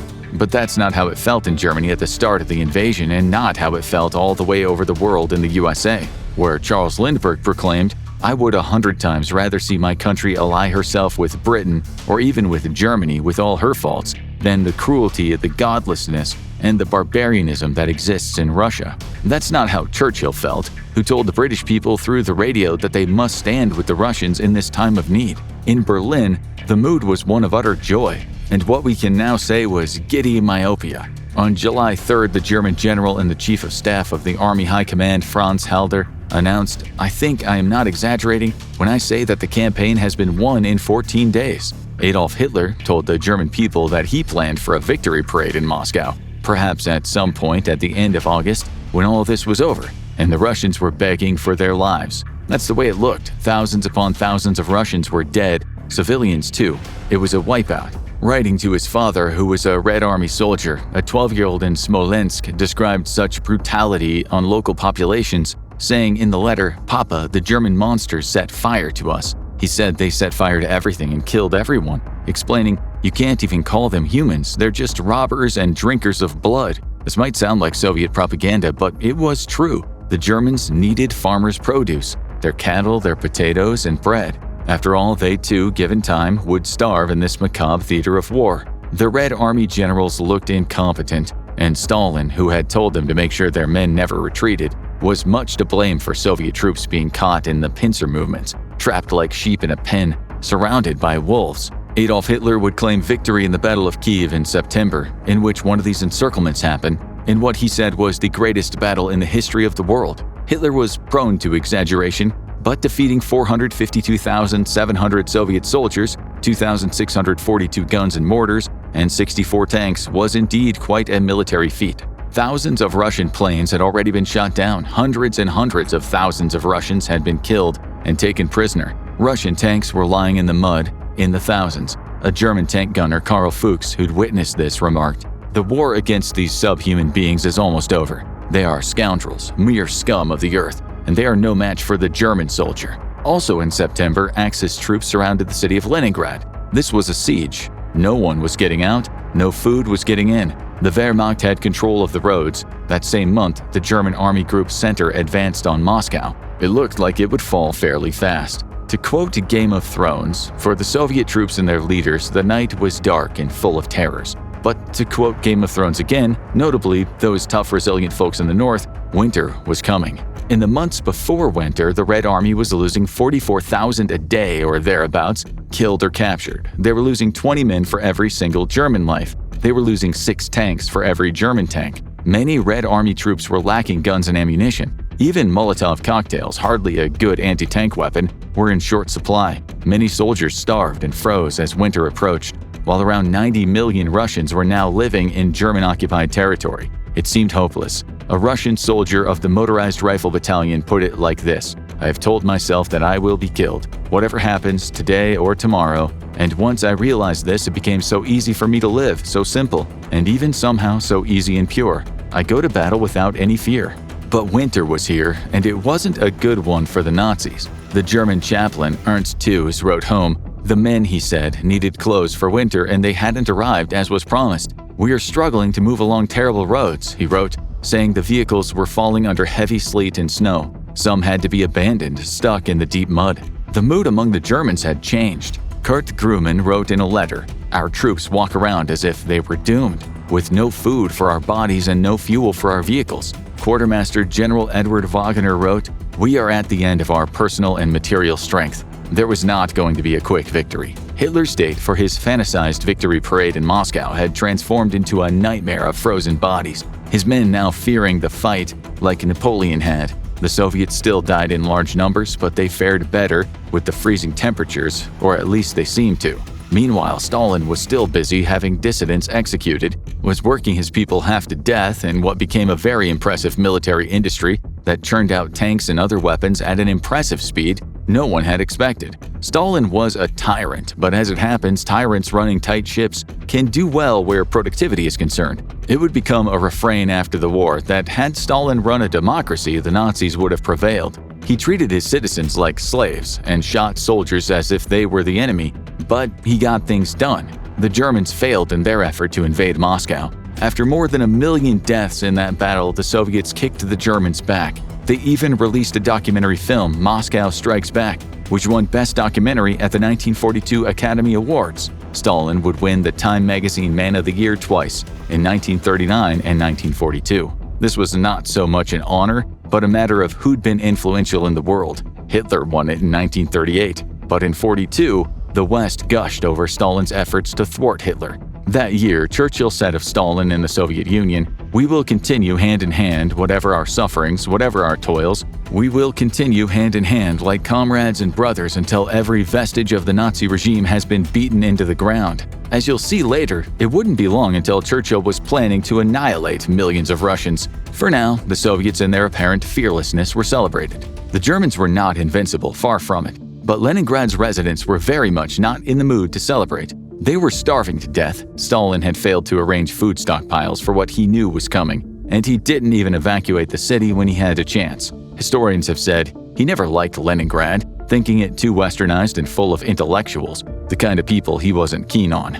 It would be an understatement to call what happened in Leningrad ruthless. A directive sent the German Army Group North on September 29th read, "After the defeat of Soviet Russia, there can be no interest in the continued existence of this large urban center. Following the city's encirclement, requests for surrender negotiations shall be denied, since the problem of relocating and feeding the population cannot and should not be solved by us." The first Luftwaffe attack destroyed the waterside warehouses where much of the food was stored. The fires burned for days. The people of Leningrad knew what was happening. Elena Skerabina wrote in her diary, "We are approaching the greatest horror. Everyone is preoccupied with only one thought: where to get something edible so as to not starve to death. We have returned to prehistoric times." As time passed, and this siege would last over 2 years, people started making soup out of grass. The Red Army soldiers defending the city also starved. One of them, Stepan Kuznetsov, wrote, "All our soldiers on the front look like ghouls, emaciated by hunger and cold." Meanwhile, German bombers wrecked hospitals and schools and tore up the streets. By December, tens of thousands of Leningrad residents were dying of starvation. People still tried to work. A scientist named Axel Reichardt, who had just written his best work ever, The Fauna of the Soviet Union, was found dead one day in his office. Actors collapsed and died trying to put on plays, something they did to try to promote a semblance of normalcy. Corpses littered the streets and weren't cleaned up, with 200,000 civilians dying in the first 3 months of the siege. Many were angry at the Soviet Union, too. A leaflet handed out read, "Citizens, down with the regime that lets us die of starvation. We are being robbed by scoundrels." Rather than get food into the city, the NKVD spent a lot of its resources trying to hunt down the source of the leaflet. They found 52-year-old Sergei Lushakov, who after being interrogated was executed by firing squad. Stalin had his troops try to break the encirclement, resulting in more military losses. It was hopeless. 20 divisions would be wiped out trying to break the encirclement. By January, desperation hit new levels. People fought over moldy bread in the street. The NKVD that month reported 42 cases of cannibalism. They found corpses with their thighs and breasts cut off. One of the reports stated, one woman, utterly worn out and desperate, said that when her husband fainted through exhaustion and lack of food, she hacked off a part of his leg to feed her children. The woman, like others found guilty of cannibalism, was executed. The Russian war correspondent Vasily Grossman covered many battles of the war. In one of his stories about Leningrad, he wrote that he bumped into a peasant one day who was carrying a large, heavy sack. Inside it was a collection of human legs. The man told him he intended to thaw them out so he could cook them. Germans were witness to this kind of human depravity too. One wrote, "Russia is a country full of cruelty and must be cruelly treated." Over the 2 years, about 1 million Russian civilians died in Leningrad, most of them because of cold and hunger. About 500,000 German and Soviet troops died. This was a war crime, a horrific war crime, but before we talk more about the German effort to extinguish the Soviet Union, we have to talk about what changed everything in this war.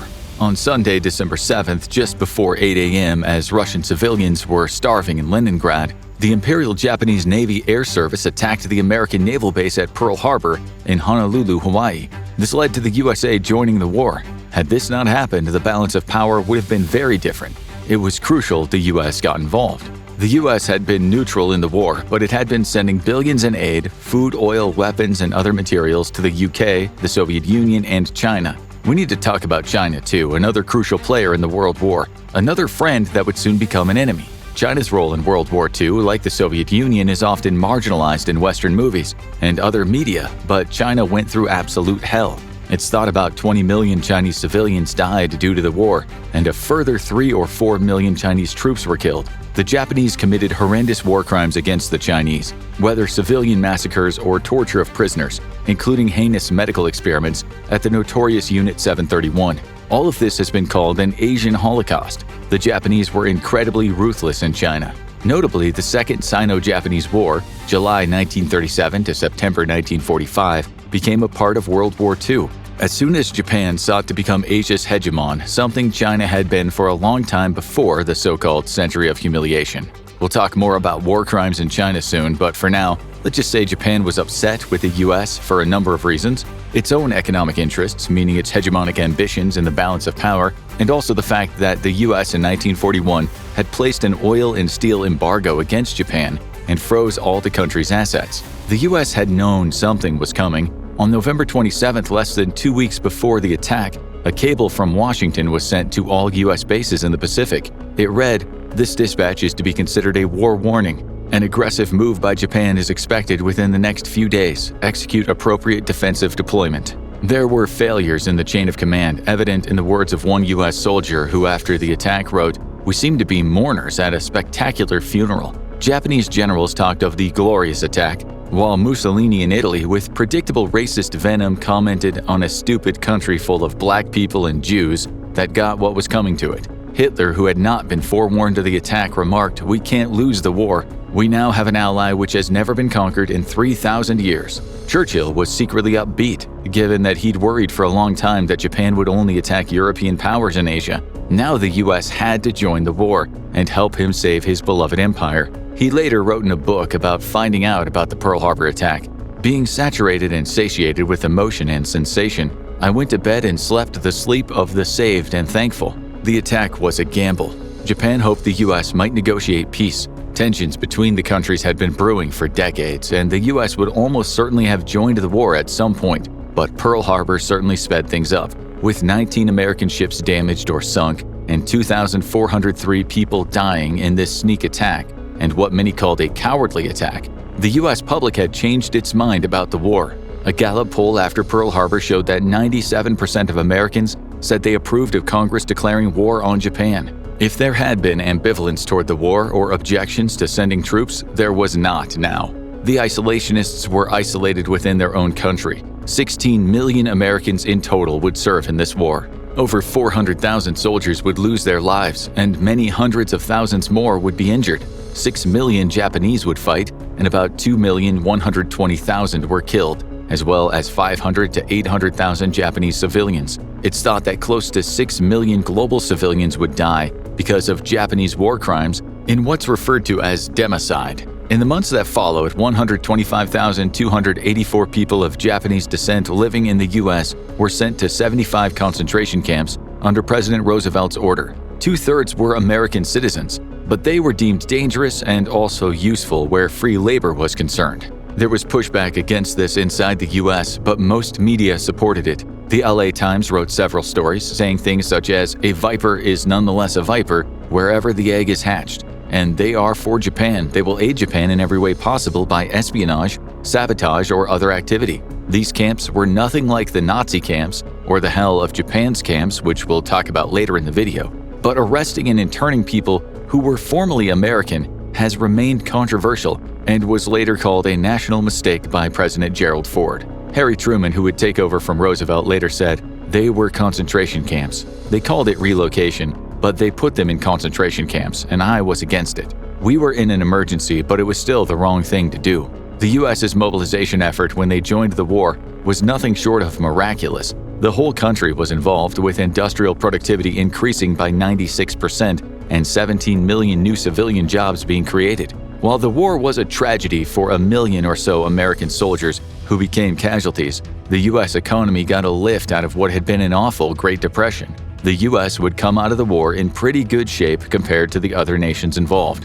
But on the battlefield, there were no silver linings. The U.S. and the U.K. knew this fight against the Japanese would be hard and long, mainly because of the distance between them and Asia. Isoroku Yamamoto, commander-in-chief of the combined fleet, the man who'd overseen Pearl Harbor, knew this distance meant a Japanese advantage the Allies would not easily overcome. But the US was busy creating what's been called a vast armada of ships. Just a week after the attack, it launched 13 new warships, while 193 destroyers, 73 submarines, 11 carriers, and 15 battleships were under construction. The US war machine, which hadn't been too spectacular before World War II, was about to become a towering giant. Meanwhile, Japanese propaganda merchants promulgated materials about the evil Americans about to destroy Japanese people's way of life, and the US propaganda machine got to work demonizing the so-called Jap.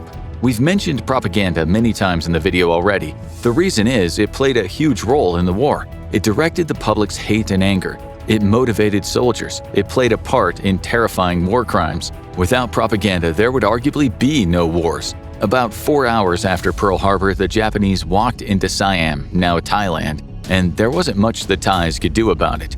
Neither Britain nor the US could do much to help Siam, a country that historically has had to be careful how it plays its hand when it's surrounded by warring imperialists. The Siam government allowed Japanese soldiers to flood into the country from where they would invade Burma or Myanmar and Malaya or Malaysia. Siam declared war on the US and UK on January 26th. Japanese atrocities in Asia had been well established over the years. It's well known that in an effort to fight the British and their allies in Burma, the Japanese built the Burma Railway, also known as the Siam-Burma Railway, or the Death Railway. Around 180,000 and 250,000 Southeast Asian civilians and more than 60,000 Allied prisoners slaved on that railway, and about 90,000 Asians died, as well as 12,000 Allied prisoners. They were treated like animals, worked to death, beaten to death, and starved. No sooner than the Japanese had control of Siam, 3 British airmen crashed their plane in the country and were handed over to the Japanese. They were subsequently taken to a beach and beheaded.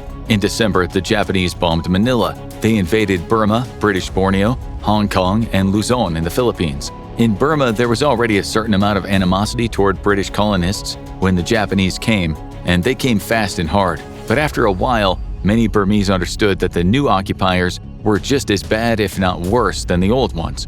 After the Japanese bombed the Upper Burma Club in Mandalay, one of the British colonists wrote, "We didn't know what hit us. One minute we were seated and the next the roof had fallen."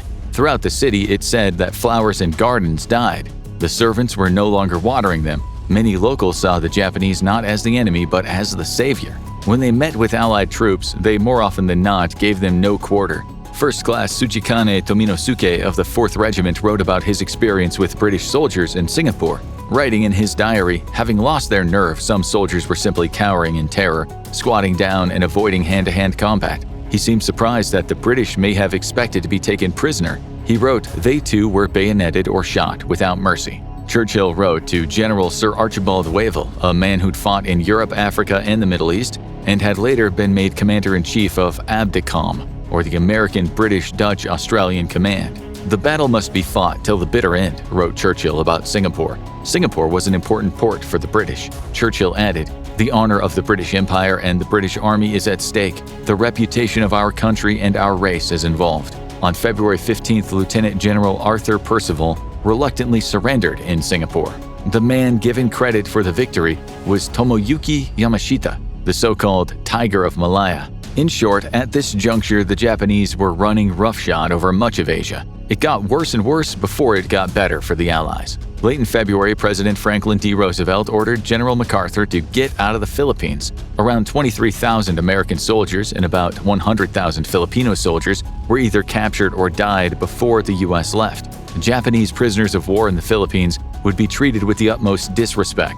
Some reports claim they were casually killed during Japanese bayonet practice. A U.S. private later said that he saw the Japanese push a fellow American soldier under a tank when the weakened man was flagging. 300 Filipinos at one point were taken into a ravine and butchered for no good reason.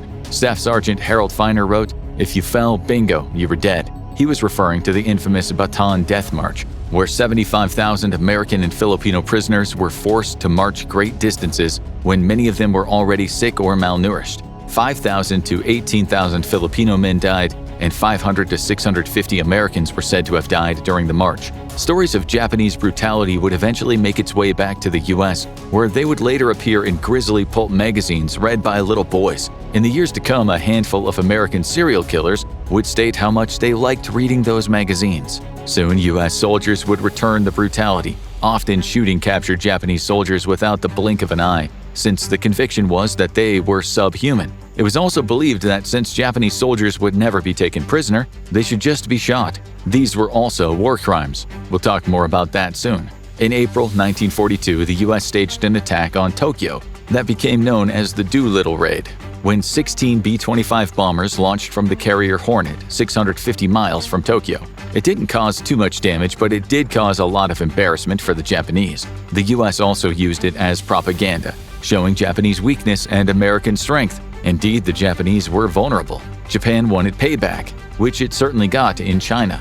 No more than 50 Japanese people died in the U.S. air raid. But after American airmen parachuted into the Chinese provinces of Zhejiang and Jiangxi, the Japanese struck back against China. 70,000 Chinese soldiers were killed when the Japanese spread biological weapons containing cholera, typhoid, and the plague. Anthrax weapons developed in Unit 731 were also used, and around 250,000 Chinese civilians were massacred under the excuse that China had helped those American soldiers. Japan needed to strengthen its position in the Pacific to ensure such an attack would not happen again. It had formulated a plan to capture Midway Atoll, which would become the Battle of Midway. According to one historian, this naval battle was one of the most consequential naval engagements in world history. Japan's territorial expansion depended on a victory. Had it won, the war in the Pacific would have taken a dangerous turn for the Allies. Midway was Japan versus the US on a bigger scale, much bigger than the Battle of the Coral Sea, over 4 days in May,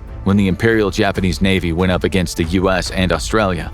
Both sides suffered considerable losses. Japan announced at home that it had won, but it hadn't. It was a strategic victory for the Allies, but a tactical stalemate. The Japanese public was rarely informed on the truth regarding many battles its country fought, at least when it lost. The Americans lost scores of ships and many aircraft, as well as about 650 soldiers, but the Allies came out on top. The US was also victorious at Midway, with heroes being made in that battle, including the Commander-in-Chief of the Pacific Fleet, Chester W. Nimitz, now an American military icon. Like the British against the Nazis, the Americans also had a trick up their sleeves of vastly superior code-breaking abilities, which helped them significantly. The US knew Japan's plans, and Nimitz gave the order to stake everything on that intelligence. This would be an ambush. It was the right move. Both sides sustained heavy losses, which included the US's aircraft carrier Yorktown. Japan lost 4 carriers, Akagi, Hairyu, Kaga, and Soryu, all of which had played a part in the Pearl Harbor attack. This was a massive morale victory for the US. In terms of lives lost, the US suffered 307 deaths compared to thousands of Japanese deaths. It didn't sound like much compared to the numbers on the Eastern Front, but Japan's loss of ships was a huge blow to its ambitions in the Pacific. The Japanese were now vulnerable after looking for a time to be unbeatable. The war was far from over, but American confidence was high, and back home the war industry was pumping out more and more ships and planes. The Japanese lost again in the Guadalcanal Campaign from August 7, 1942 to February 9, 1943, where US troops in their first offensive in the Pacific had taken insane amounts of fire from Japanese warships. Guadalcanal was home to a key airfield, so a victory here could provide control over the sea lanes between the US and Australia. Winning here could give the Allies a forward airbase and make it possible to disrupt Japanese supply lines while providing a platform for more offensive operations against Japanese-held territories. This was going to be a brutal fight, but it was necessary. There were only about 65,000 Japanese and US troops on the island of Guadalcanal. Still, the intensity of the battles was close to unbearable, as soldiers endured disease, intense heat, heavy rain, snakes, insects, and crocodiles. This was America's welcome to hell part of the war. Again, the Allies were not one nation. Australia, New Zealand, the Solomon Islands, Fiji, and Tonga all fought, but the US easily had the lion's share of troops in the fight, which took place on several islands. Corporal James Jones later described his experience, saying, "At the bottom of it was blood, mutilation, and death. The US had superior air power as the soldiers met in gunfights on the island, but then the Japanese Navy bombed the Americans in what seemed absolutely relentless." A US war correspondent wrote, "It is almost beyond belief that we are still here, still alive, still waiting, and still ready." It was a traumatizing experience for all involved. About 19,000 Japanese were killed, and 7,000 Americans lost their lives. The Allies lost 29 ships, including 2 fleet carriers, 6 heavy cruisers, 2 light cruisers, and 17 destroyers. They also lost 615 aircraft. Japan lost 38 ships, including 1 light carrier, 2 battleships, 3 heavy cruisers, 1 light cruiser, and 11 destroyers. 683 Japanese aircraft were lost. This was some battle, and for the Allies it was a very important victory. These islands were a living nightmare for soldiers. Still, the place often said to be the worst of the campaigns in Asia was Papua New Guinea, where mostly US, Australian, and to a lesser extent British and Dutch troops fought the Japanese in what became a delirious struggle through mountains and jungles. One Australian soldier called it a futile country. He meant, why was he there among so much death when strategically it didn't feel so important? The environment was extreme, jungle combat fierce, and if you didn't get shot, you were lucky if the disease didn't get you. The men on all sides did not enjoy trudging over the mountains and through the jungle day after day for years on end, especially when they came across what this historian described. The Aussies were fighting mad, for they had found some of their captured fellows tied to trees and bayoneted to death, surmounted by the placard, "It took them a long time to die." A soldier described the conditions, stating, "In the swampy terrain surrounding the area, large crocodiles were common. Malaria was nearly ubiquitous. At Sanananda, the swamp and jungle were infested with typhus. 202,100 Japanese men would die there. An incredibly heavy loss at the side of 4,684 dead Americans and 7,000 dead Australians over the 3 years of fighting. What is shocking is the vast majority of the Japanese deaths were not due to gunfire, but the hellishness of survival." This campaign was said to be arguably the most arduous fought by any Allied troops during World War II. An Australian chaplain backed that up, writing, "I do not believe there's ever been a campaign where men have suffered hardship, privation, and incredible difficulties as in this one."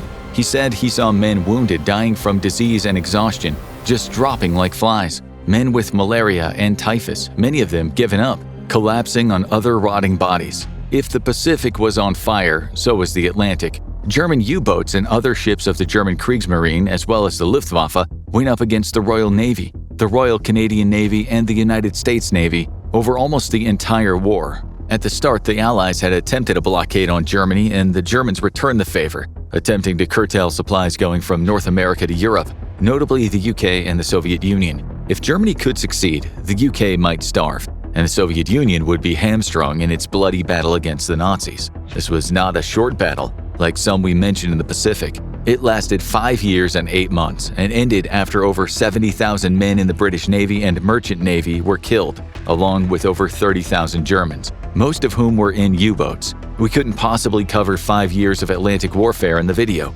Most of the time, not a great deal happened, so we just want you to bear in mind that as we tell you about all the other significant battles in the war. The scrap in the Atlantic was ongoing, and it was a very important part of the war given that wars can't be fought without supplies. It was imperative that those supplies reach Russia, where most of the war was being fought. Control of the Atlantic meant Britain wouldn't starve and could use American supplies for its war effort. Both the UK and the US introduced rationing to conserve their dwindling food supplies. The UK was especially vulnerable given that it imported half of the meat consumed, 70% of its cheese and sugar, nearly 80% of its fruit, and around 70% of the cereals and fats. Most drinks were scarce, although Britain ensured people had beer, as it boosted morale. This opened up a black market where, of course, the wealthy could get pretty much what they wanted. It was a time where a man on a dark street corner would open his jacket and reveal sausages that people could score.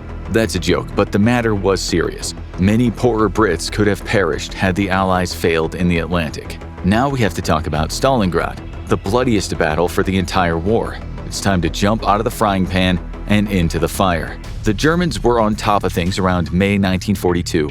Between May 8th and 19th, German war veteran Erich von Manstein led the Axis forces in the siege of Sevastopol and the Battle of the Kursk Peninsula. The German 11th Army saw 7,588 casualties on the Crimean front compared to the Red Army's 176,566 men. The Soviets also lost 258 tanks, 315 aircraft, and 1,133 artillery pieces. In the 5 months of fighting that took place on the eastern Crimean Peninsula, the Germans suffered 38,000 casualties, compared to 570,000 casualties for the Red Army. This wasn't a fight, it was a massacre. About 7,000 Red Army troops from the Crimean front hid in limestone caves, only for the Germans to turn up, blow up the cave entrances, and pump in gas. After this, the Wehrmacht commander, Günter Blumentritt, thought it was necessary to write something about German superiority, saying, "The Eastern man is very different from his Western counterpart." He said Red Army men relied on taking orders. They showed little initiative. He said they were tough, showed equanimity toward life and death, and were not afraid of anything. Blumentritt made people from the East sound like wild animals, and the Germans were killing them like animals. What was worse is that the Russians were signing up to fight for the Germans, such as Andrei Vlasov, who after being captured led the Russian Liberation Army, which would fight at Stalingrad and later on the Western Front. It's hard to say exactly how many Russians ended up fighting for Hitler, but some estimates say 117,000, maybe as many as 250,000.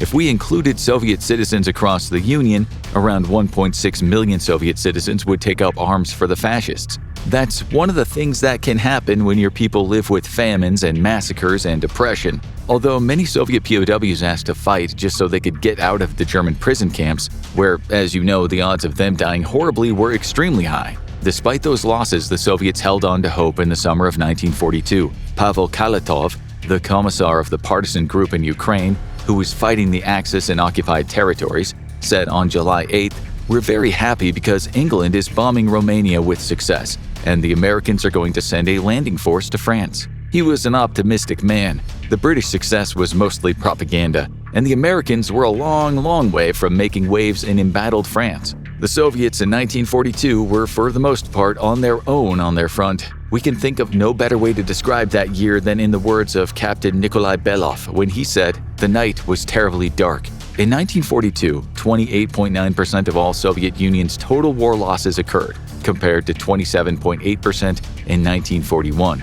The summer of '42 was a terrible time. It was felt all over Russia. An elderly lady interviewed by the journalist we mentioned earlier, Vasily Grossman, told him, "Those fools have allowed the enemy to reach the heart of the country, the Volga. They've given them half of Russia." Meanwhile, the Kremlin kept printing and shouting the new slogan, "Not a step back." It was in August when the Battle of Stalingrad started, the most vicious, most brutal, most mind-boggling awful battle of the whole war. German bombers attacked the citizens of this ugly industrial city. Men fought in the street at close quarters. People were plowed down like weeds in a vast field of beating hearts. It was relentless. 5 months of non-stop carnage. In the first 14 hours, about 40,000 residents of the city were killed when 600 Luftwaffe planes began what would become a long bombing campaign. This was more than the number of people that died throughout the whole London Blitz in just half a day. A German Stuka pilot, Herbert Pabst, couldn't believe what he was seeing and doing. He wrote, "It is incomprehensible to me how people can continue to live in that hell." The Russian general Vasily Zhukov described hell from the ground, stating, "The streets of the city are dead. Everything has perished in flames. Roads, buildings, houses, everything was bombed. It was a mass slaughter." As Zhukov later said, "Time is blood." Temperatures went as low as -40 degrees. Frostbite and gangrene were common. Amputations were undertaken without anesthesia.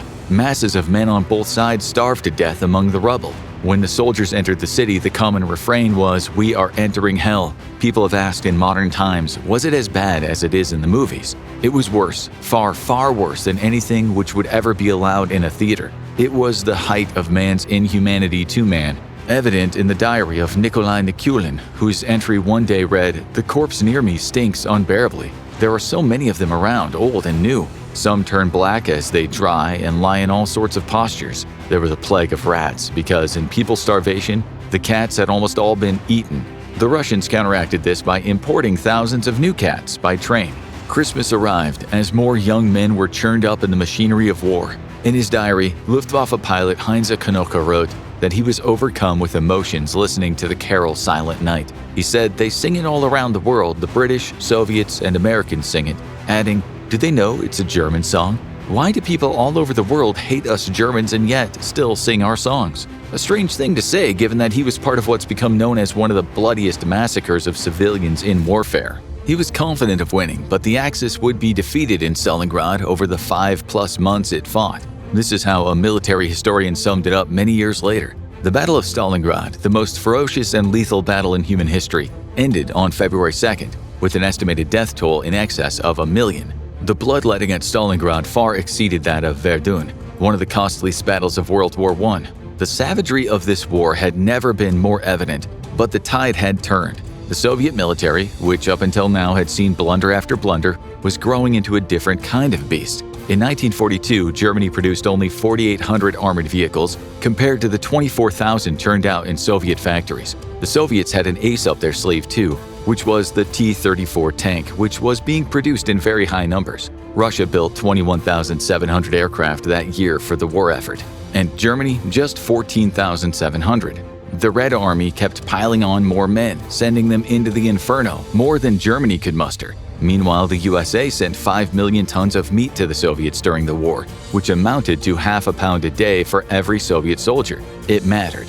It mattered a lot when you consider the rate of starvation amongst troops. The soldier Anastas Mikoyan later said, When we started receiving American canned beef, fat, powdered eggs, and other foodstuffs, it was worth a lot of calories. 427,000 Soviet vehicles were made in America, including 51,000 Jeeps. The Americans sent 15,000 planes, 247,000 telephones, and almost 4 million tires. Meanwhile, in Stalingrad alone, the Germans lost 900 aircraft, 500 tanks, around 6,000 artillery pieces. It had lost thousands upon thousands of guns, machine guns, vehicles, and mortars. On February 18, 1943, Joseph Goebbels made what has become the most famous Sportpalast speech in Berlin, in which he told the German people to accept that this was now total war, meaning it would take everything Germany had, that they had to sacrifice all the resources Germany could muster. It was a long speech in which he said that he warned a storm raging against our venerable continent from the steppes this winter overshadows all previous human and historical experience. Germany, he said, and the National Socialist way of life must fight that storm, must throw everything at what he called the international Jewry and Bolshevism. Total war is the demand of the hour, he said. We must put an end to the bourgeois attitude that we have also seen in this war. Wash my back, but don't get me wet. He attacked the British and the American media, saying that unlike what those newspapers had said, the Germans had not lost their faith in the war. His parting words were, "That is the duty of the hour." Let the slogan be, "Now people rise up and let the storm break loose." He was as good as Churchill at getting people fired up. The British paper had indeed talked about Germans losing faith. After Stalingrad, some news media said European civilization had been saved. Stalingrad was a major turning point. Stalin himself would be celebrated in the Western media. He was now a hero, the man of the hour. The British even forged the ceremonial Sword of Stalingrad on the order of King George VI, later given to Stalin by Churchill himself. Stalin would become a dangerous maniac again in the British and American press, but for now he was a superhero. In terms of great power politics, the British and the Americans didn't exactly mind the Soviet forces losing many men. They wanted a strong Soviet army to fight with Germany, but they wanted the Soviet Union to be weak at the end of it. Stalin became more of a hero in the largest tank battle of World War II and in all of history, which was the Battle of Kursk, in which over 6,000 tanks, 2 million troops, and 4,000 aircraft would go head-to-head in what Hitler hoped would be a reversal of German fortunes after the loss at Stalingrad. They fought for over 1 month and 2 weeks, starting in July 1943, for the Soviets to come out victorious, but not before losing 250,000 men and seeing over 600,000 injured. Germany lost around 200,000 soldiers and 500 tanks compared to the Soviets' loss of 1,500 tanks. Both sides were now completely exhausted. Hitler had lost faith in his top generals, but he wouldn't stop. He now had a new problem. The Allied invasion of Sicily happened on July 9th, so German troops had to be sent there to defend the island. Meanwhile, Britain was secretly having a crisis of confidence. While all this was happening on the Eastern Front, Britain and its allies were experiencing months of losses in Africa. The MP Harold Nicholson wrote, "A whisper is going around that our troops do not fight well." In a secret session at the House of Commons, Churchill admitted, "The conduct of our large army does not seem to have been in harmony with the past or present spirit of our forces." This was a mighty nation, a little island that had, through ingenuity, strength, intelligence, and brute force, created the largest empire the world had ever known.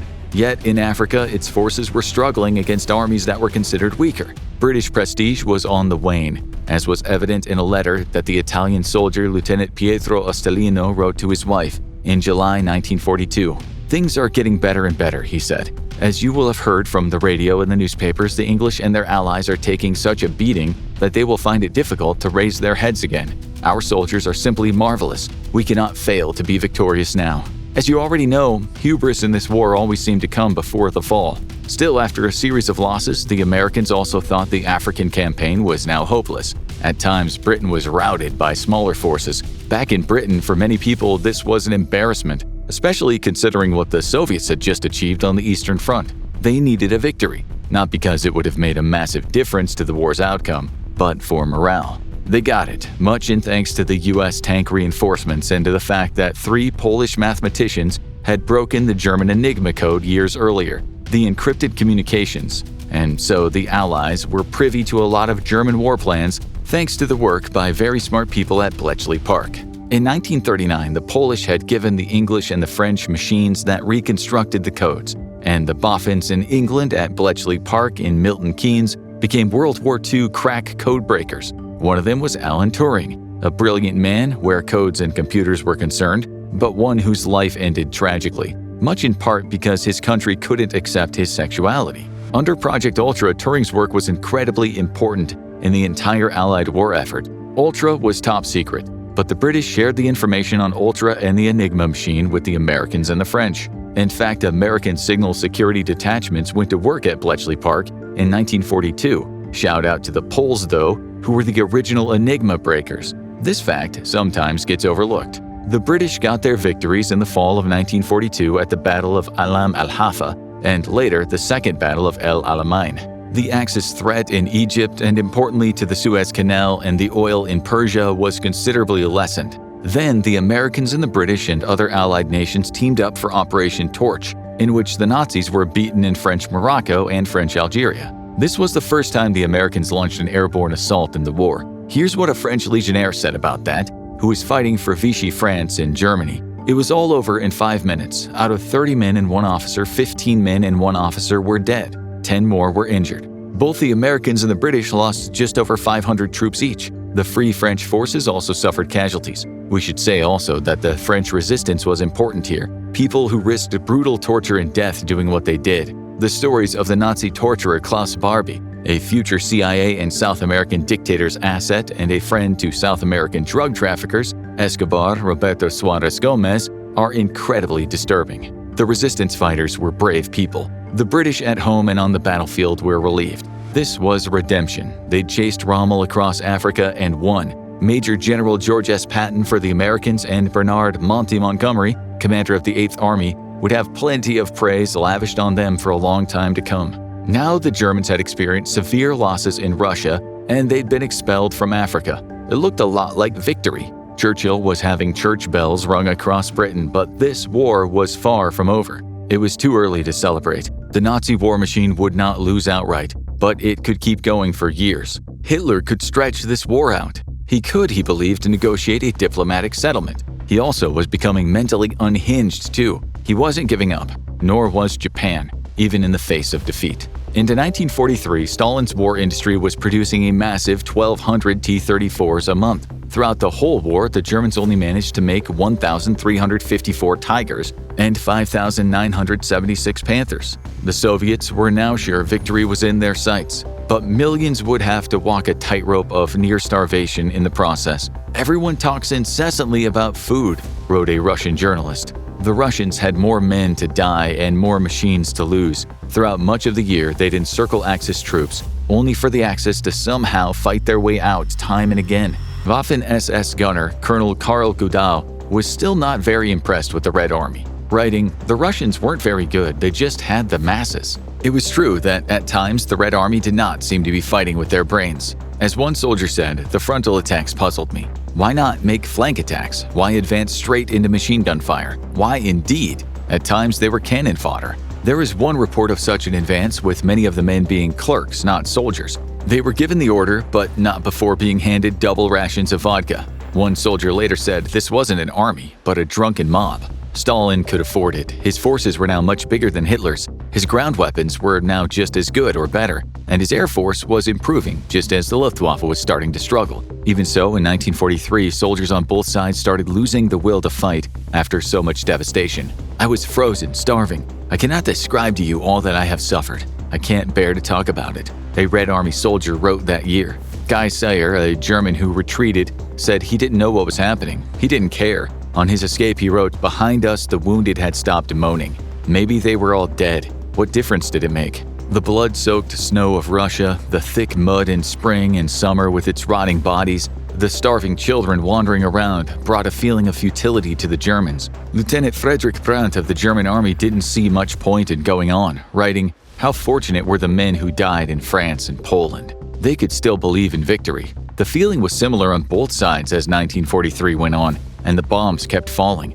"Death and death only awaits me," wrote Private Ivanov of the 70th Army in a letter home. He went on, "Death is everywhere. I shall never see you again because death, terrible, ruthless, and merciless, is going to cut short my young life. Many of these men walked for miles, finding villages burned to the ground with human remains everywhere. In October, Pavel Kovalenko of the 15th Regiment walked through a village and wrote, "There are corpses everywhere and smashed carts. Many bodies have their eyes poked out. Are the Germans human? I cannot come to terms with such things." Soviet prisoners weren't faring any better, with 45 to 57% of the 5.8 million dying in German captivity, compared to 3.6% or 8,300 out of 231,000 British and US soldiers that spent time in Nazi war camps. 8 to 10 million Soviet soldiers died on the Eastern Front. Over 5 million German soldiers died.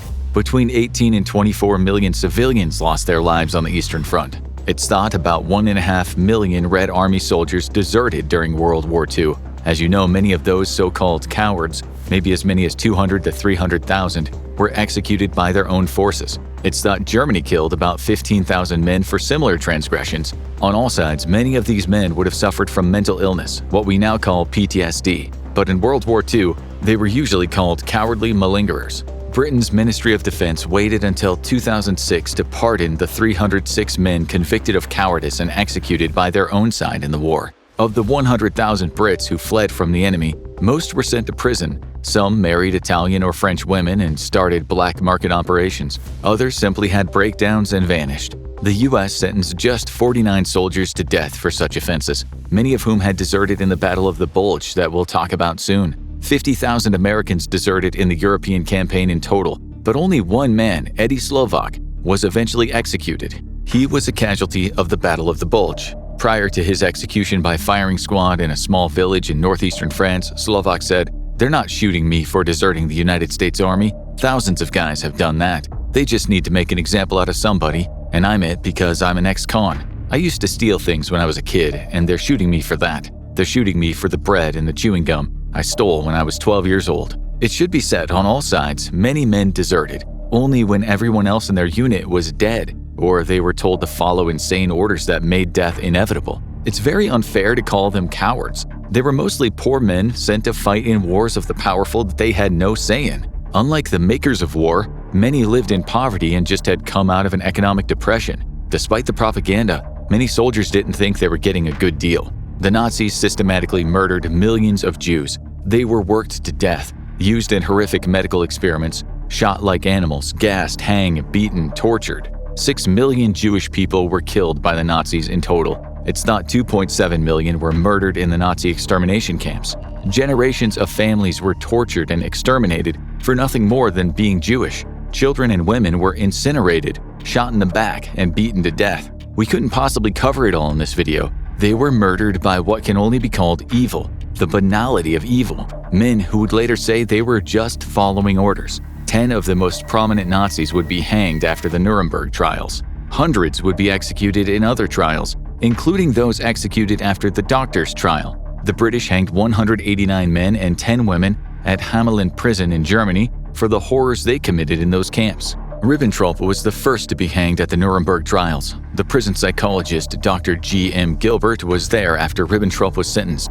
He later wrote, "Ribbentrop wandered in aghast and started to walk around the cell in a daze, whispering, 'Death, death. Now I won't be able to write my beautiful memoirs, tisk tisk. So much hatred, tisk tisk.' Then he sat down, a completely broken man, and stared into space." Frank Hans, the so-called Jew butcher of Krakow, said at the trial, "Don't let anybody tell you that they had no idea." This is a man who in 1941 had told other Nazi officials, "I must ask you to rid yourself of all feelings of pity. We must annihilate the Jews wherever we find them and whenever it is possible." 1.5 million Poles were deported to Siberian exile or the Gulag by Stalin. It's thought 350,000 of them died from starvation and at least 30,000 were executed. There were many World War II massacres, Ukrainian against Polish, as many as 100,000 dead, Japanese against Chinese, Hungarian against Romanian, Soviet against Polish, German against Italian post-armistice, and the list goes on and on. Barely any country involved could say none of its men had committed war crimes. You'll soon hear about some Allied war crimes, which, while on a much smaller level, were still crimes against humanity. There were also the more indirect consequences of the war, such as the Bengal famine of 1943, which might have been mostly avoided, and 3 million people not died had World War II not taken place, had war inflation not happened, food stocks not depleted, had Britain not refused to help out because of its war effort. Let's get back to the battlefield. Mao Zedong wasn't yet the leader of China. He'd have to first beat the nationalists, the Kuomintang or KMT, in the Chinese Civil War, which ended in 1949. His People's Republic of China, with him as a communist leader, took over that year. But during the war, he'd assured the Allies his guerrilla fighters were busy blasting the Japanese back to hell. In truth, he made a secret truce with the Japanese, and at one point became in cahoots with them in the super lucrative opium trade. The British had made many fortunes in the past, selling the sticky black drug, and the CIA would also get involved with opium after the war when it was secretly supporting the Kuomintang, so what Mao was doing was hardly original. It didn't help the Allied war effort, though. Trying to occupy China was like trying to occupy Russia. It was hard. Japan lost almost 203,000 troops, occupying roughly half of China. It lost another 208,000 fighting the British, and against the Americans, a massive 485,000 army troops died and 415,000 sailors in the Navy died.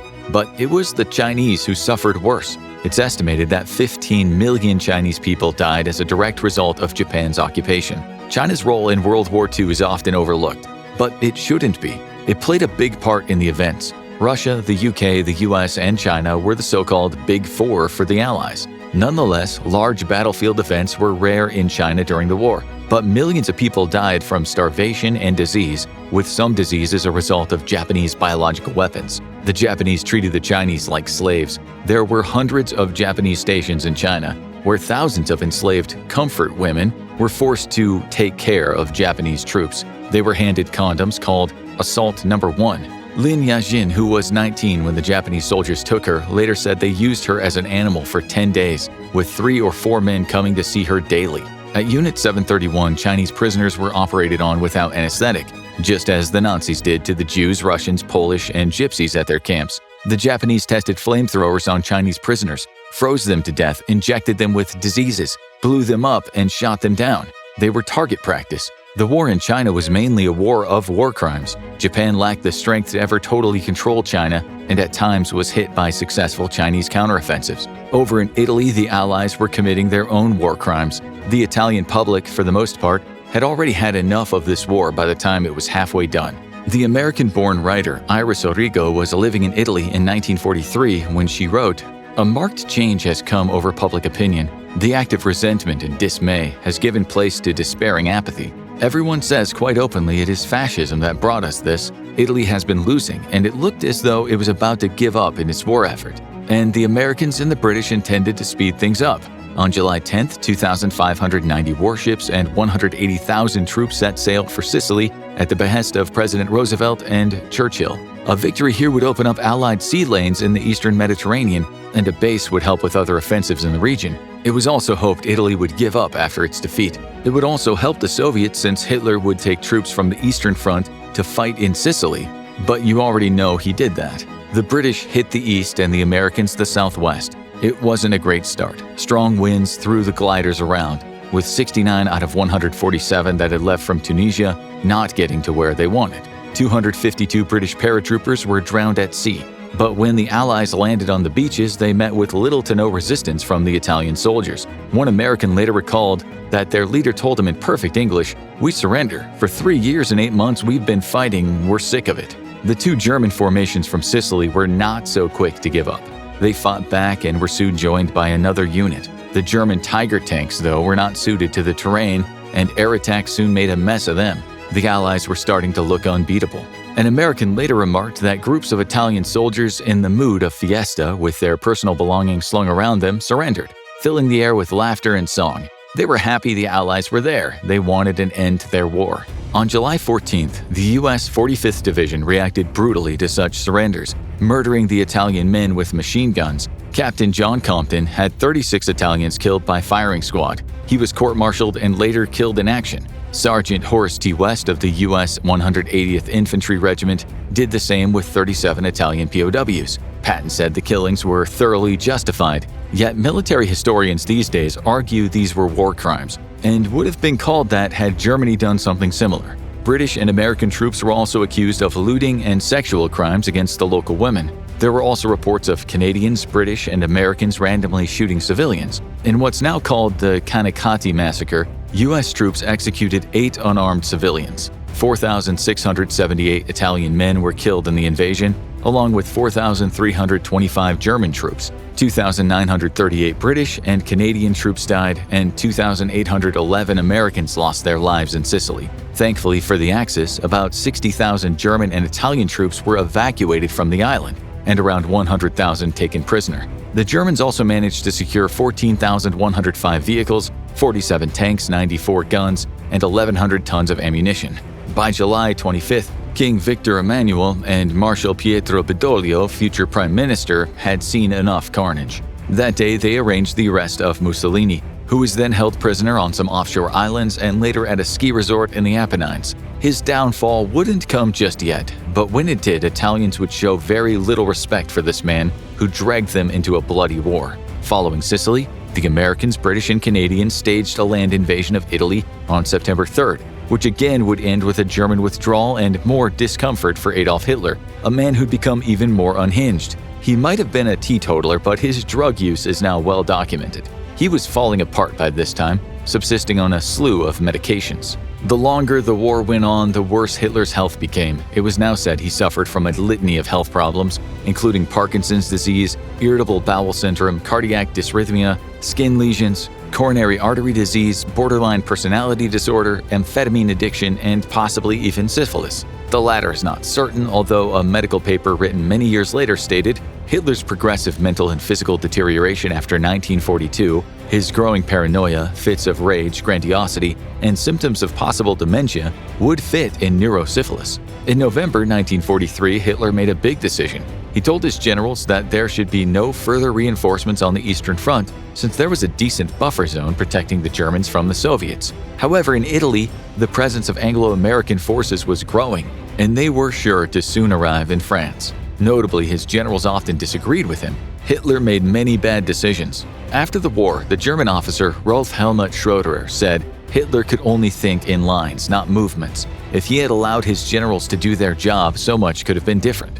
Germany would likely not have won the war without Hitler's bad decisions, but things could have been different, perhaps to Germany's benefit. Not much was going right for him by the end of 1943. On January 14, 1944, the Russians began an assault on German forces in the north, and on January 27th, the Russians broke through the German line. That day, Stalin announced that Leningrad was now a liberated city. 650,000 Leningrad citizens had perished from German aerial attacks, disease, starvation, and exposure. It was a harsh winter as usual, and the Soviets didn't make much more progress until Stalin's most important military commander, Gregory Zhukov, told him on February 11th about his plan to encircle German troops on the west bank of the Dnieper. This was eventually successful. Zhukov would become a hero of the Second World War for the Soviet Union, which in time wouldn't sit well with paranoid Stalin, since he'd seen Zhukov as a threat to his leadership. Stalin could have had him arrested on trumped-up charges and killed, like he did with many others, but he would render Zhukov less of a threat by making him less significant and stripping him of important command positions. The snow melted and made way for mud, but with fewer German planes bombarding the people of the Soviet Union, things improved for its citizens. As landmines were cleared and German POWs put to work, the NKVD and SMERSH, a counterintelligence agency whose name came from the words death to spies, went about their terrifying campaign of hunting down so-called anti-Soviet elements in society. In total, from the 1930s until the 50s, about 18 million people ended up being in one of the Soviet Union's labor camps, the gulags. Many of them who were accused of being dangerous elements, such as Alexander Solzhenitsyn, the author of the Gulag Archipelago, had been prisoners of the Nazis. Talk about a few bad years. These camps were brutal, as were the interrogations, torture at the KGB's Lubyanka prison. The Soviet Union had already experienced untold horrors. An ugly paranoia eclipsed the region. Who had helped the Germans? Now there was a blame game and a lot of finger-pointing. It was a dangerous period for many. In Kyiv, people talked about local girls who'd slept with Germans for a piece of sausage. Something similar would happen in France during the denazification of the country after the war, when women were brutalized after being accused of sleeping with German soldiers. In Kyiv, while this hunt for collaborators was in full swing, you could walk down the street and still see posters on the walls that read, "Hitler the Liberator." Hitler still believed he could take northern Ukraine. He still had hope, but he'd soon come undone when Zhukov launched Operation Bagration, and Soviet Byelorussia, comprising a massive 2.4 million Soviet troops, 5,200 tanks, and 5,300 aircraft, going up against Germany's Army Group Center. The Germans were already vulnerable. The Russians were smart, employing a military tactic called maskirovka, or masking. They set up fake tanks, built fake roads, and put installations around them, making the Germans think the Red Army was going to begin its main thrust from those places. In the end, the Army Group Center believed it was facing about 1,800 Soviet tanks, when in fact there were 5,200. They'd been deceived. In what Soviet propagandists hailed as one of Stalin's 10 blows, anywhere from 400,000 to 540,000 German troops were killed, went missing, or were wounded. The Germans also lost 2,957 tanks, assault guns, and 822 aircraft. The Soviets also incurred much damage, with the Red Army losing about 180,000 men and over 500,000 wounded. But they retook Byelorussia and now had a foothold in eastern Poland. They were now much closer to where they wanted to be, Berlin, and by God were they planning to make the German citizenry suffer. While the Soviets celebrated their victory, the West was being criticized for its lack of action. In April, the Polish Corps commander Władysław Anders wrote, "The course of the war is still the same. The Red Army continues to gain victories, and the British are either being defeated, as in Burma, or together with the Americans being held up in Italy." Held up was one way to put it. In the Battle of Monte Cassino from January to May, the Allies won, but at the cost of 55,000 casualties compared to Germany's 20,000 casualties. Men died from Britain, France, the US, India, New Zealand, Poland, Canada, and South Africa. It was a Pyrrhic victory, a win at a great cost. The Allies were highly criticized for tactical failures at Monte Cassino. New Zealand 19th Armored Regiment soldier Brick Lorimer had this to say, "For me, it was a disastrous battle from go to woe. It became not a monster, but a hypnotic attraction, really. It embodied everything in evil, waiting, watching, glowering down from that sheer hill. It was a terrible time in the lives of thousands of young men. We're not actually built for that sort of treatment, you know." The soldier Stuart Black spoke out about his experience in the carnage, saying, "There are so many terrible horrors that we witnessed, it's unbelievable. We are all guilty of the things we did in Cassino." Starting in January, also in Italy, was the Battle of Anzio. That would go on for 4 months. While the result would be an Allied victory, there would be a lot of criticism of how it was planned and eventually executed. 7,000 Allied men lost their lives compared to Germany's 5,000, with tens of thousands on each side suffering injuries. An Irish Guards corporal later said, "I never saw so many people killed all around me in all my life." The German troops were not especially impressed either, with one saying, "Spirits are not particularly high since 4.5 years of war starts to get on your nerves." The Allies would eventually win out in the Italian campaign, but not without incurring large losses of life of nationalities all over the world. But the US seeing the most men killed or injured, 119,200, and the UK next at 89,440, with 313,495 Allied casualties in total, compared to Germany's 336,650. Both the Allies and the Axis committed war crimes in Italy, including massacres, and in total, 152,940 civilians were killed in this bloody campaign. So there Hitler was in 1944 as his armies were facing defeat in Italy, and he had more Russian offensives on the way to deal with. It was hardly where he wanted to be. If he could just somehow repulse the Western Allies from invading France, he could concentrate on the Russian front, but that now looked implausible. Still, the Italian campaign hadn't gone as planned for the Allies, not by a long shot, which may have given Hitler some hope. As one military pundit later put it, the battles in Italy were near disasters and the blame must rest on faulty planning and the senior commanders. This didn't exactly instill confidence in Lieutenant General Sir Frederick Morgan, who was the chief Allied planner for Operation Overlord, the Western effort to liberate Western Europe from the Germans, starting with the Normandy landings. He admitted, "The British enter upon this expedition from the start with the utmost reluctance, and that is to put it mildly."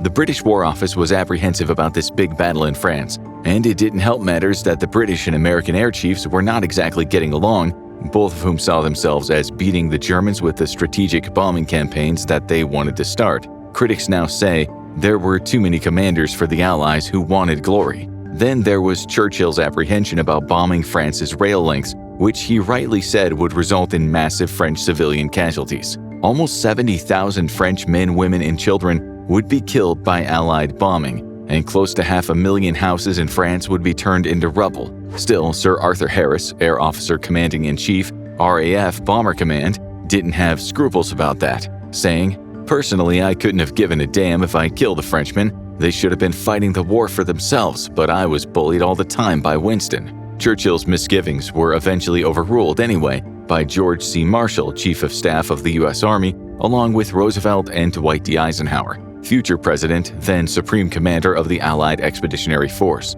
It was not an easy decision to launch troops over the English Channel into France, and it has to be said that Churchill still had trauma from Britain's disastrous amphibious landing on the Gallipoli Peninsula during World War I, when he was the First Lord of the Admiralty and the British lost to the Ottoman forces. Throughout the war, Churchill was always trying to protect Britain's colonial and post-war interests, and perhaps an all-out invasion of France didn't gel with his ambitions. As for Stalin, obviously, he was right behind the invasion of France, which would considerably help the Soviet Union. He sometimes criticized Britain for what he said was its lack of fighting spirit. Time magazine later wrote, Roosevelt found himself in the midst of a push and pull between London and Moscow. It was at the Tehran Conference, starting in late November 1943, that Stalin really put the pressure on, telling the two leaders that it was time to move ahead with a new front in Western Europe. It said that during those talks, Stalin proposed executing 50,000 to 100,000 German officers so they could not start another war in the future, which according to reports was so outrageous that Roosevelt jokes maybe 49,000 would be enough. Stalin wasn't kidding, he meant it, to which Churchill said he was against the cold-blooded execution of soldiers who fought for their country. He then left the room only for Stalin to tell him that he didn't really mean it. The invasion of France, Operation Overlord, was on, but it was hardly something Allied soldiers who'd already been battling for years in Africa and Italy really wanted. They were war-torn by this point. In England, some of those soldiers wrote on the walls of their barracks, "No second front." Many of them said that it was time that some of the half of the US's 8 million soldiers who hadn't even deployed should be the saviors of France, but pressure mounted and they were told they were going to France, like it or not. British factories in the first half of 1944 had produced much of what was necessary for the landings, while 9 million tons of supplies and various equipment traveled from North America to Britain. Canadian men arrived in Britain en masse, as did tens of thousands of US troops, many of whom were liked by the Brits, especially the kids who took their candies and the women who dated them.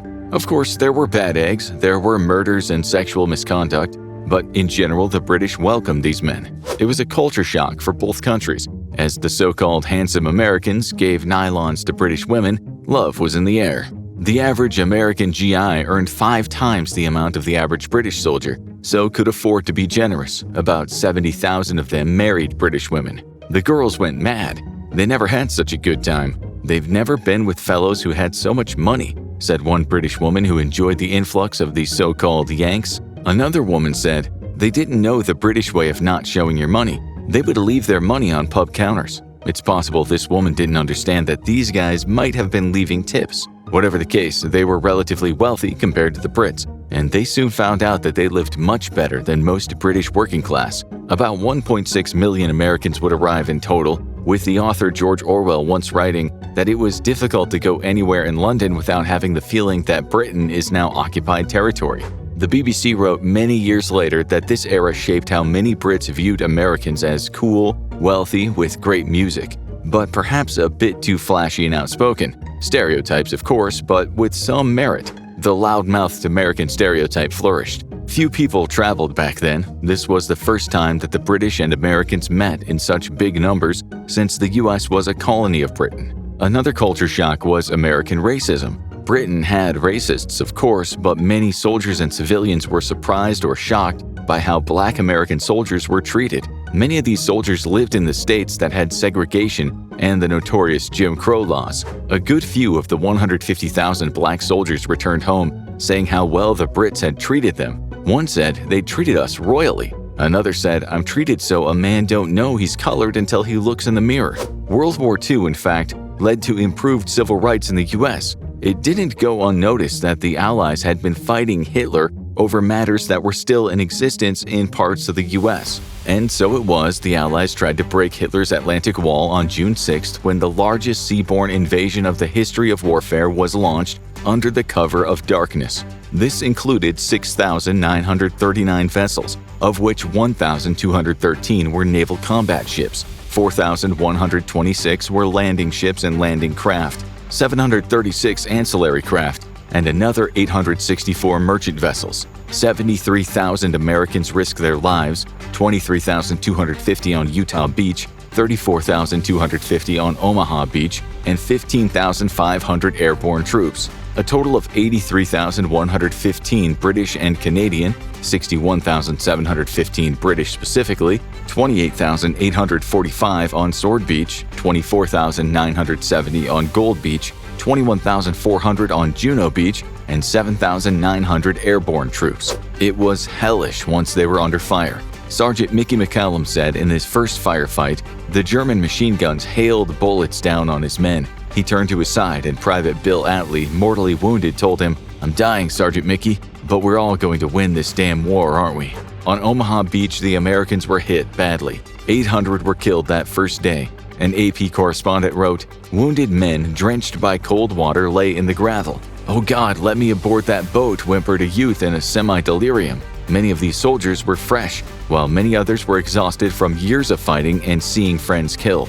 A U.S. private later wrote in his diary, "There were men crying with fear, men defecating themselves. I lay there with some others too petrified to move. It was mass paralysis. I couldn't see an officer. At one point something hit me on the hand. I thought I'd taken a bullet. It was someone's hand, taken clean off by something. It was too much." Some men ran, some stayed put, and some, especially those new to war, could barely believe what was happening. A Canadian NCO later said that he felt something warm running down his leg. He added, "I felt it wasn't blood, it was pee. I said, 'Sarge, I've peed myself.' He grinned and said, 'Welcome to war.'" It was terrifying for most involved, but they overcame their fears enough to eventually overwhelm the Germans. Bodies and body parts lay everywhere, but they'd done it. Churches a long way from there rang all over the US, with people wishing these men the best. Millions of Americans listened to the action via radio, waiting for each bulletin. All over Europe, where millions had suffered the oppression of German forces, people hoped and prayed. Industrial strikes in England were broken up for a day as people donated blood for the soldiers. A Jewish man in Dresden wrote, "I can hardly imagine living to see the end of this torture, of all these years of slavery."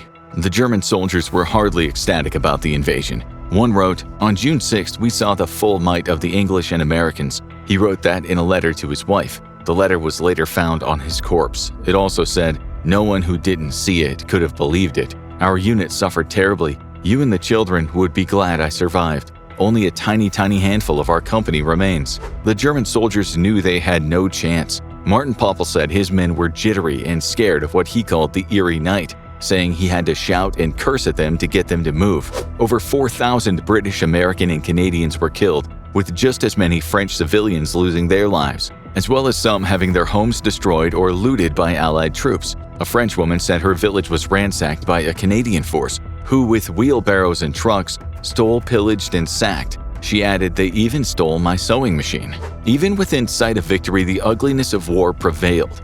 But victory was close. The Germans suffered about 10,000 casualties, with anywhere from 4,000 to 9,000 killed. In May, Stalin gave a speech that showed that he was now feeling like a lion with the prey in its sights. He said, "If we are to deliver our country and those of our allies from the danger of enslavement, we must pursue the German beast and deliver the final blow to him in his own lair."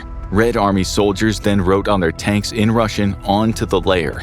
The Red Army troops smashed through the German lines, often using psychological warfare to scare German troops at night, just as they'd done in Stalingrad. To the Germans, they were monsters coming to finish the job. The Soviets marched through Germany much faster than the Allies, partly because they required fewer supplies. They could live off the land. Many of them were peasants, they knew the land intimately. Red Army soldiers didn't even get pencils, razors, or much-needed delousing chambers, and no candles or games. Many of these peasants were barely literate, so while American and British men were sometimes writing beautifully worded letters back home, they had no need for pencils. But they did get vodka. They got plenty of vodka. Military historians now say they marched on, often stupefied from booze, suffering bleeding gums from scurvy, toothaches, lice, piles, and sometimes tuberculosis. This was a ragged army, but Stalin, not one for human rights concerns, pushed them on under the threat of execution. As Max Hastings said, they were expected to drive on, heedless of obstacles or minefields. They were never permitted to adopt the familiar Anglo-American expedient of taking cover or calling for artillery and air support.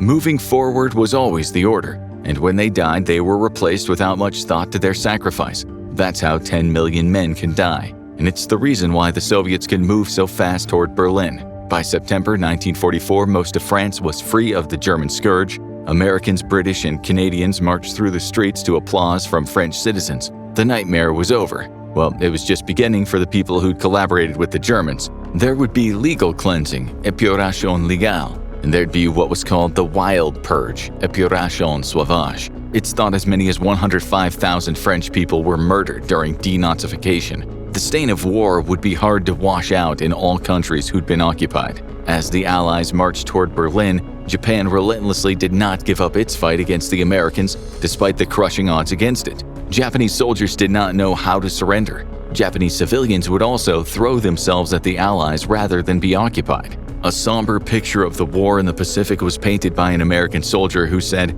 "Enemy dead were strewn in piles of mutilated bodies, so badly dismembered in most cases that a physical count was impossible. At one point, Japanese bodies formed a human stairway over the barbed wire." The Battle of the Philippine Sea began in June 1944. Japanese Admiral Soimu Toyota, commander of the combined fleet, stated, "The fate of the empire rests on this one battle." Little did he know that thanks to decryption efforts, the Americans knew his plan of attack. Japan lost airfields, 17 submarines, 2 fleet carriers, and as many as 645 aircraft. The Americans shot down so many Japanese planes that they called it a turkey shoot. It was a huge blow to the Japanese. Morale was as low as it could go. One U.S. soldier later said the Japanese were just devastated. You could tell from the radio conversation. Still, the job was far from done. When the 77,000 American Marines swam ashore on Saipan Island on June 15th, they were met by heavy Japanese machine gun fire from some 32,000 Japanese troops. 4,000 Marines were killed in the first 2 days. It was a treacherous landscape, but the Americans succeeded, and Japanese troops were left with nothing, not even guns. One of them who survived, Noda Mitsuharu, later said that they were fighting with sticks and shovels against American guns. Noda was shot twice in the stomach. One of the last things he saw before he fell unconscious was a Japanese soldier with a grenade in his hands, running at the Americans and screaming, "Long live the Emperor." In what was a banzai charge, they ran at the Americans, sticks and shovels flying, and were mowed down like cattle. An American officer said that's exactly what it was like, shooting a rampaging herd. He said, "Only the Japs kept coming and coming. I didn't think they would ever stop."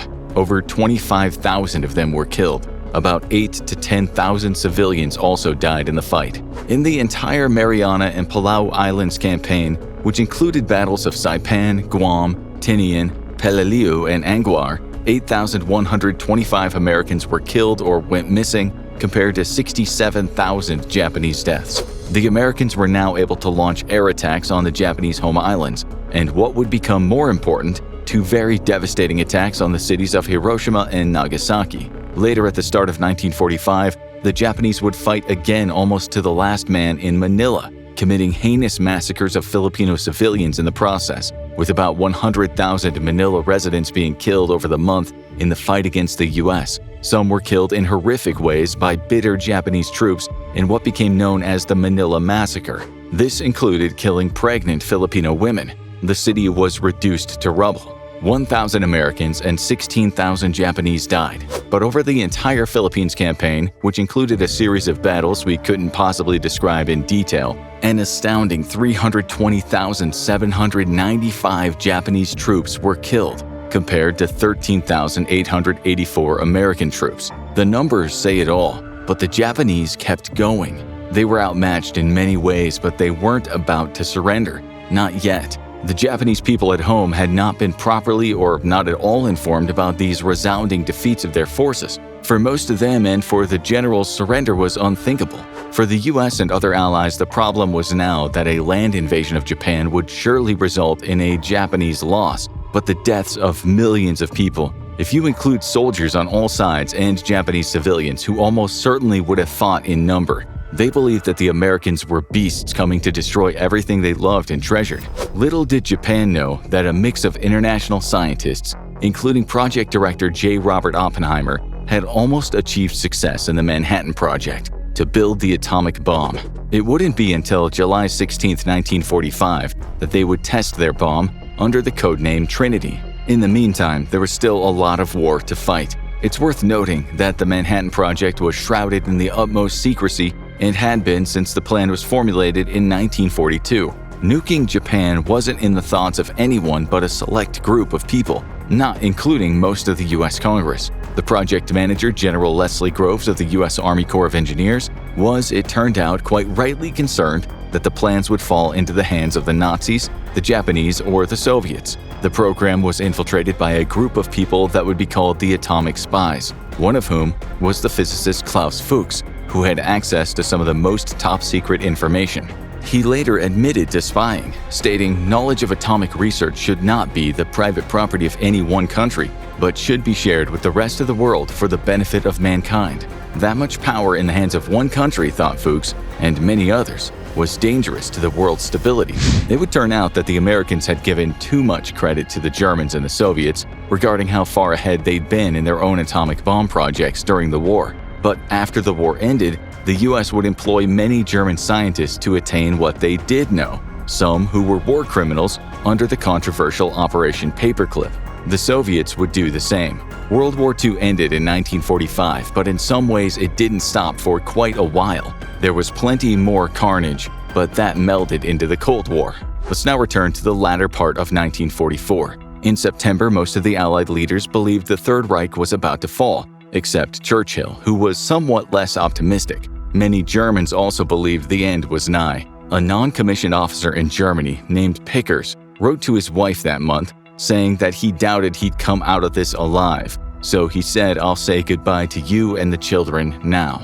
The invasion was imminent, thought many Germans. The father of a man named Joseph Roller, a soldier, told his son, "I have buried all the china and silver and the big carpet in the stables. Be careful when digging so nothing gets broken. Greetings and kisses from us all. Love, Papa." Letters discovered after the war show that many Germans were holding on to poison, knowing what would happen to them when the Soviets arrived. They were right in some respects. The Red Army would commit many war crimes. Much of Germany's cities were already devastated after Allied bombing campaigns in 1944. The mood was good across the Allied armies in France. In a letter home, a 19-year-old American GI, Edwin Wood, wrote, "To be 19 years old, to be 19 and an infantryman, and fight for the liberation of France. For that glorious moment, the dream of freedom lived, and we were 10 feet tall."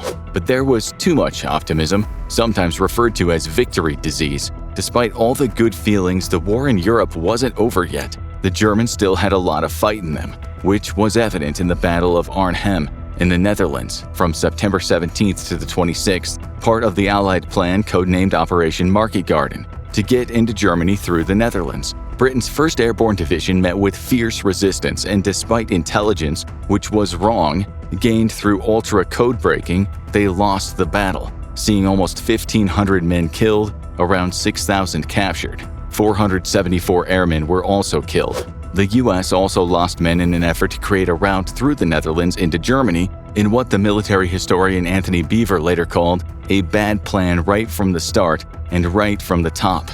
The 82nd Airborne Division of the US incurred 1,432 casualties, while the 101st Airborne Division suffered 2,188. Overall, the US, UK, and Polish forces faced a total of 15,326 to 17,200 casualties, including those killed, wounded, or captured, compared to Germany's 6,315 to 13,300. The Allies also lost 88 tanks and a combined total of 377 aircraft and gliders. About 20,000 Dutch civilians died after Germany prevented food from getting into the country in what was a matter of bitter retaliation.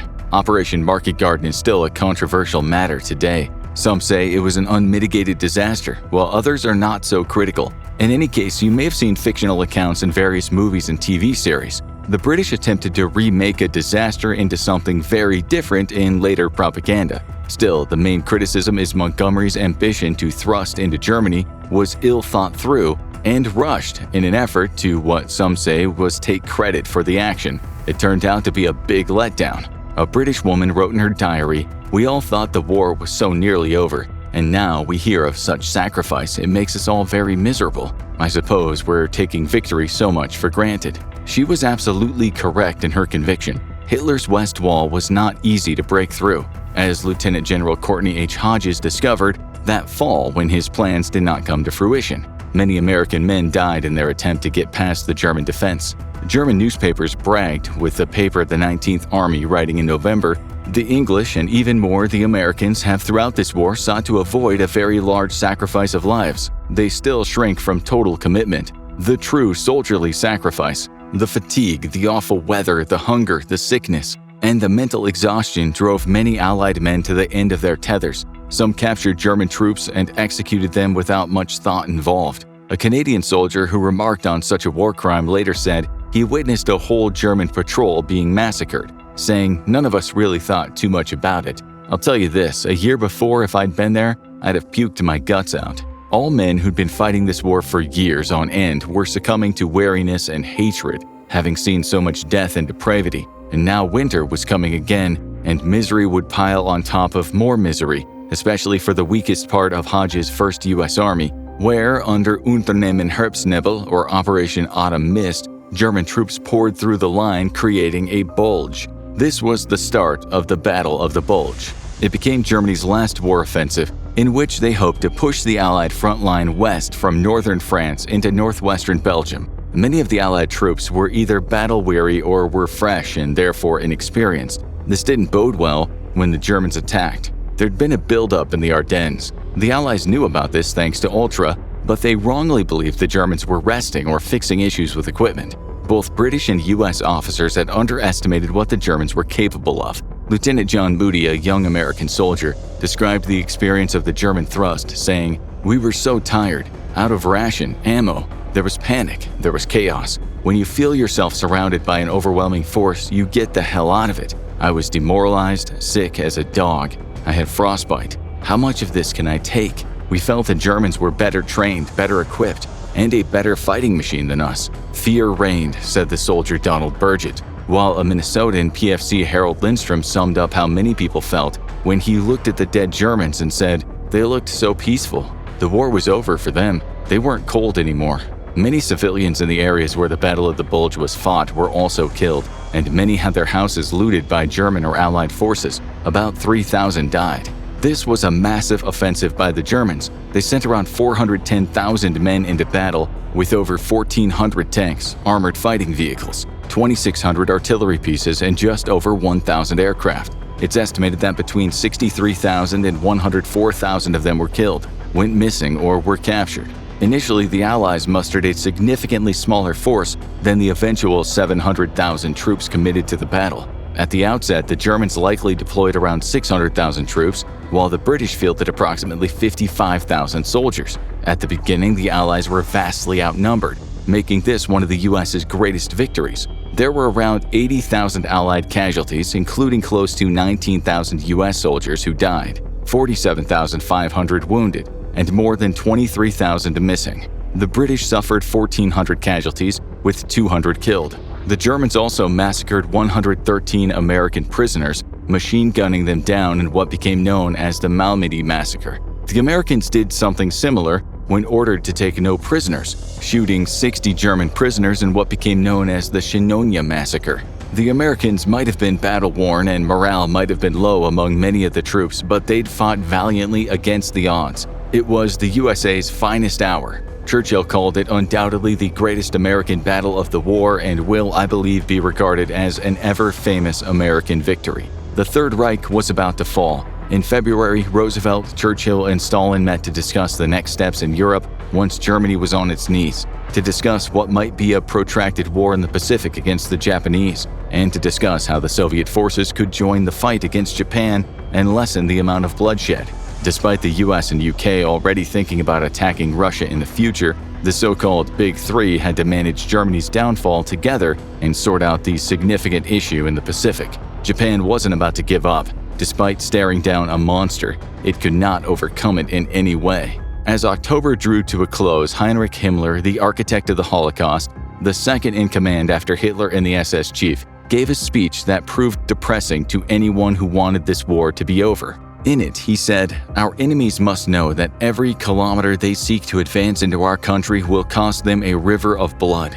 Every block of city flats, village, farmstead, forest will be defended by men, boys, old men, and if need be, women and girls. The 1.2 million German troops that laid down their lives in the months ahead in an attempt to defend against the Red Army would have died with those words in their head. They were heard by the 250,000 or so German civilians, some of whom did pick up arms, some who were children, who died during the Red Army onslaught. During Christmas, Hungarians went about their days looking forward to the festivities. In Budapest, the million or so inhabitants were still in the streets when the Red Army surrounded the city and began what would become known as the Siege of Budapest.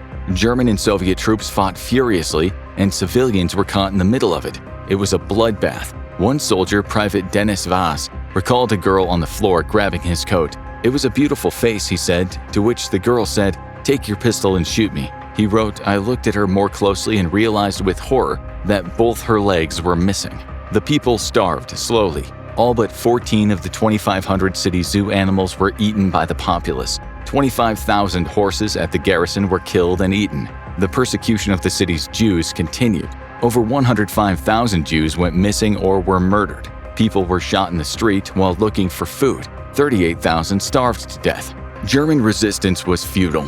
Some soldiers and civilians escaped into the nearby snow-covered hills, only for many of them to be shot down by Russian snipers. The Soviets lost 80,000 men trying to capture Budapest, while 250,000 Red Army troops were injured.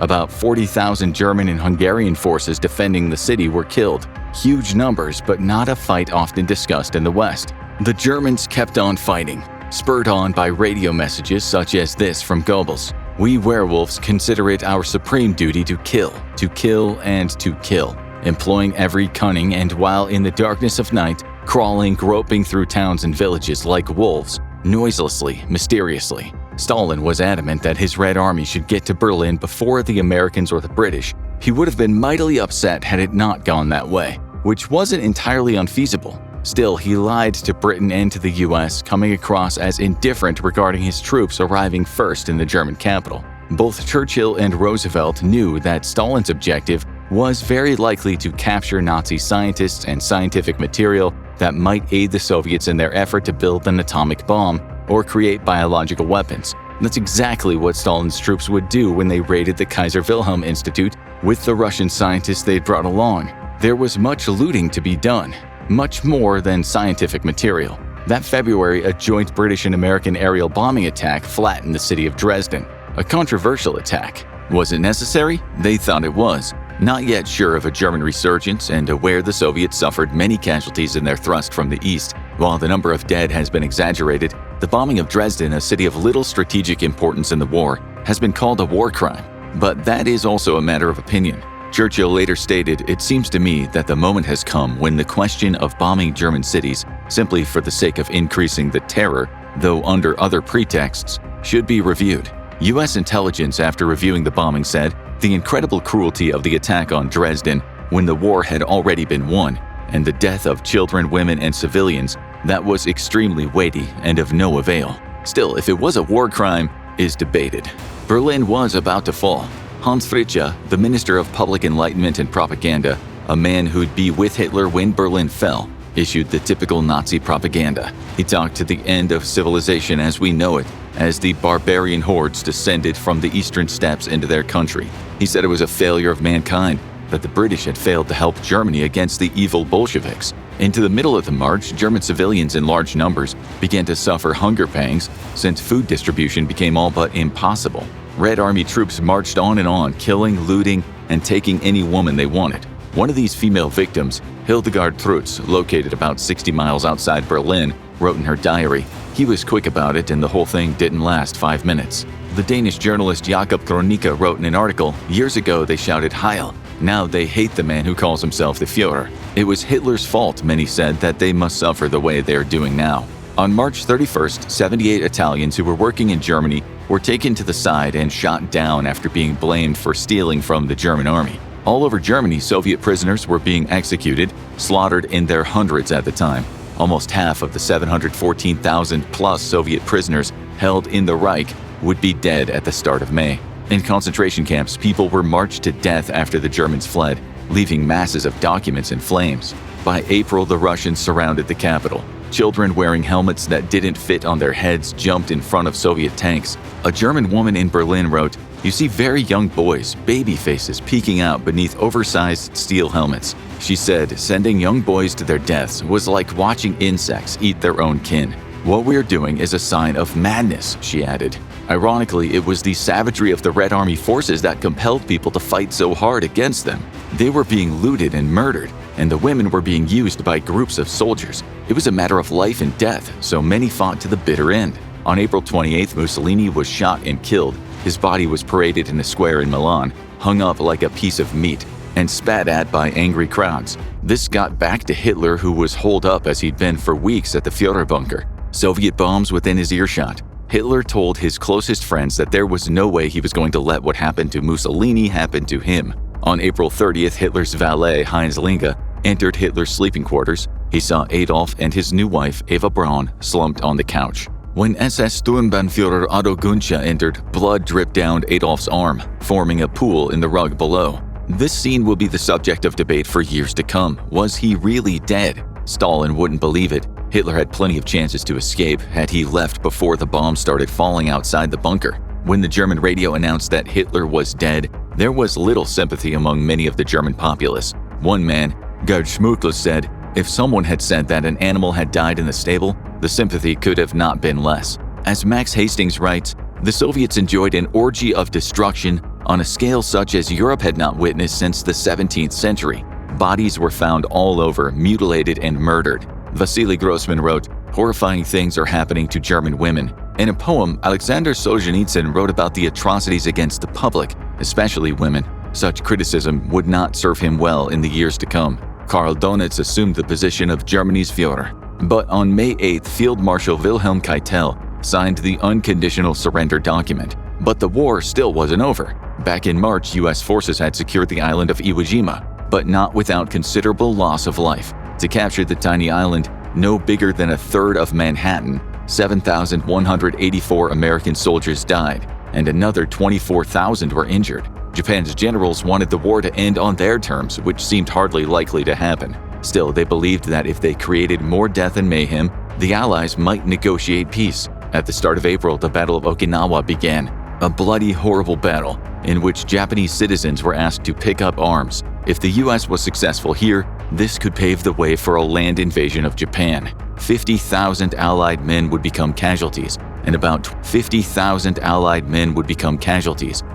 12,500 would die, compared to 77,166 Japanese soldiers who lost their lives, and another 30,000 conscripts who were killed, some of them barely armed. Between 40,000 and 150,000 civilians would be killed from April to June.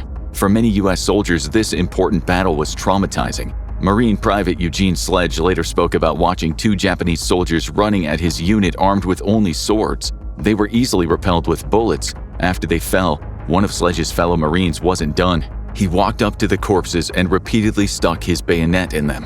"I winced each time that it came down with a sickening sound into the gory mass," Sledge later wrote in his memoir.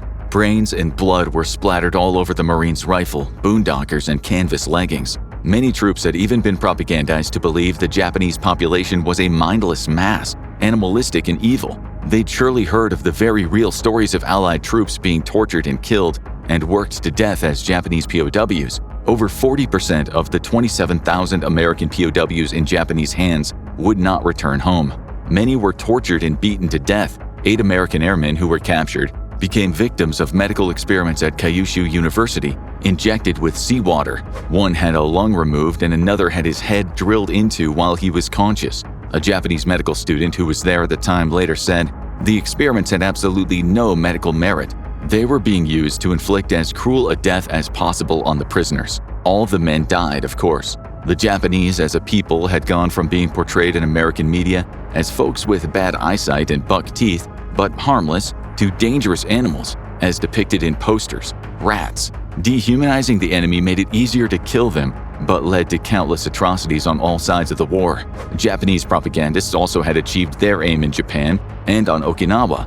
The people who picked up arms against the Americans believed the Americans were brutes. that US soldiers would do terrible things to the women, that they'd torture the men and enjoy it, and mutilate the bodies, gathering skulls as trophies. This happened, but not to the extent that Japanese propagandists said it happened. A Japanese child who survived explained, "We were taught that the Americans and the British were kichiku, or ogre beasts. The Americans were monsters and beasts and not humans, so if they caught you, you would have your ears and nose cut off, be blinded, and be run over by the tanks." Unfortunately, some of those Japanese women's fears came true. The Okinawan historian Oshiro Masayasu said many women were victims of serious sexual misconduct, writing, "Soon after the US Marines landed, all the women of a village in Motobu Peninsula fell into the hands of American soldiers." Some historians estimate that as many as 10,000 women met this fate, which is what one writer called the dirty secret of the campaign. In Japan, Australian, British, Indian, and New Zealand forces were all later accused of committing such actions. The Americans suffered large losses too. The 29th Marine Regiment saw 80% of its men either killed or wounded, which was the highest regimental loss for the American military since the Civil War. The US Navy lost 36 warships in the battle, and another 368 were damaged, including the aircraft carrier USS Bunker Hill. Over 3 months, 4,907 sailors were killed, and 4,824 were wounded in what were relentless attacks by the Japanese. 763 US aircraft were also shot down. When it was over, Wayne McGregor Jr. of the 77th Infantry Division said it was the end of the nightmare. Many ships were hit by a special kind of Japanese fighter, a man who set off on a mission, knowing full well he was not going to come back. Such a will to win, to accept death, was one of the reasons that convinced the new President Harry Truman that many more Americans would die in this war, and that Japan would throw everything at the US. The Japanese came up with an attritional defense, a historian said decades later. They would station themselves inside hills and rock formations and let the enemy come to them. They decided they would fight to the death on all these islands, and their purpose was to inflict as many casualties as possible on the Americans. Prior to this, in March, Japan had mounted a series of devastating air attacks on the US Navy in its effort to draw as much American blood as possible, so the US would think about negotiating. Major General Curtis LeMay then issued the command to strike Tokyo. On the 4th of September 1944, a report had been drawn up for the U.S. Committee of Operations Analysts that described the purpose of these attacks, titled Economic Effects of Successful Area Attacks on 6 Japanese Cities. Part of the report explained, the principal product of an incendiary area attack is housing destruction. This destruction, with attendant casualties and the disruption of municipal services and administration, has military significance only insofar as, directly or indirectly, it reduces the output of military equipment or impairs the enemy's will to fight. 325 bombers flew low over the city, dropping so many bombs in such quick succession that the place resembled a flaming hell. Only 12 of those bombers didn't come back, but only because they were caught in the updrafts from the fires rather than shot down. Hundreds of B-29s were launched from bases in the Mariana Islands, with 279 collectively ejecting a massive 1,665 tons of incendiaries. This included about 500,000 cylinders of napalm and white phosphorus. The bombs created firestorms that raged through Tokyo's many paper and wood houses. The bombing of Japanese cities was indiscriminate, meaning everything was hit, from industrial to military to civilian targets. LeMay later remarked, "Killing Japanese didn't bother me very much at the time. It was getting the war over that bothered me." An American soldier likened what he saw down below to Dante's Inferno. He wrote, "Fires were everywhere, and the destruction brought this night could have been nothing less than catastrophic. 100,000 Japanese residents were killed, and about 1 million people lost their homes. 1 million more Japanese citizens were injured. But it still wasn't enough for Japan to offer unconditional surrender. More Japanese cities were bombed, turning vast areas into ash. Millions upon millions of people were injured and displaced overall." Years later, the United States Strategic Bombing Survey would conclude that the bombing of just Tokyo was by far the most effective air attack against any Japanese city, which resulted in a greater degree of death and destruction than that produced by any other single mission in any theater during World War II. The U.S. air raids over the entire war may have killed 400,000, but some estimates say 900,000. In the campaigns in 1945, Just one American soldier died for every 100 Japanese soldiers. It's thought about 40% of the country's urban areas were destroyed, including 60% of Tokyo. This was an annihilation, not a fight. Like with Dresden, debates would later center around this being a war crime, given the attack on civilians. But considering Japan's many war crimes, including between 200,000 and 300,000 massacred in Nanking in China, and its horrific treatment of POWs, it would take time for Americans to care much about that topic.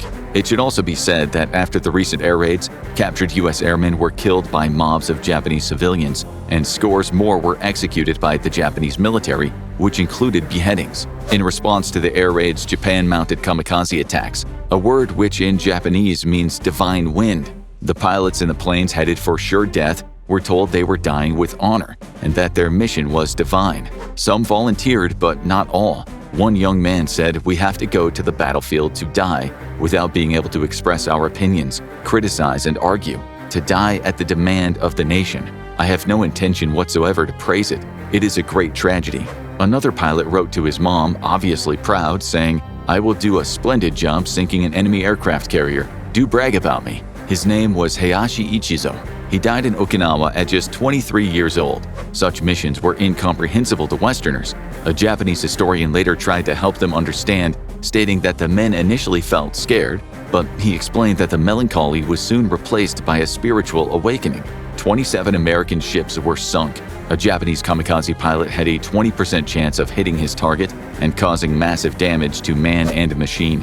The tactic was 10 times more destructive than regular attacks. The Japanese weren't going to stop, or at least it looked that way to some.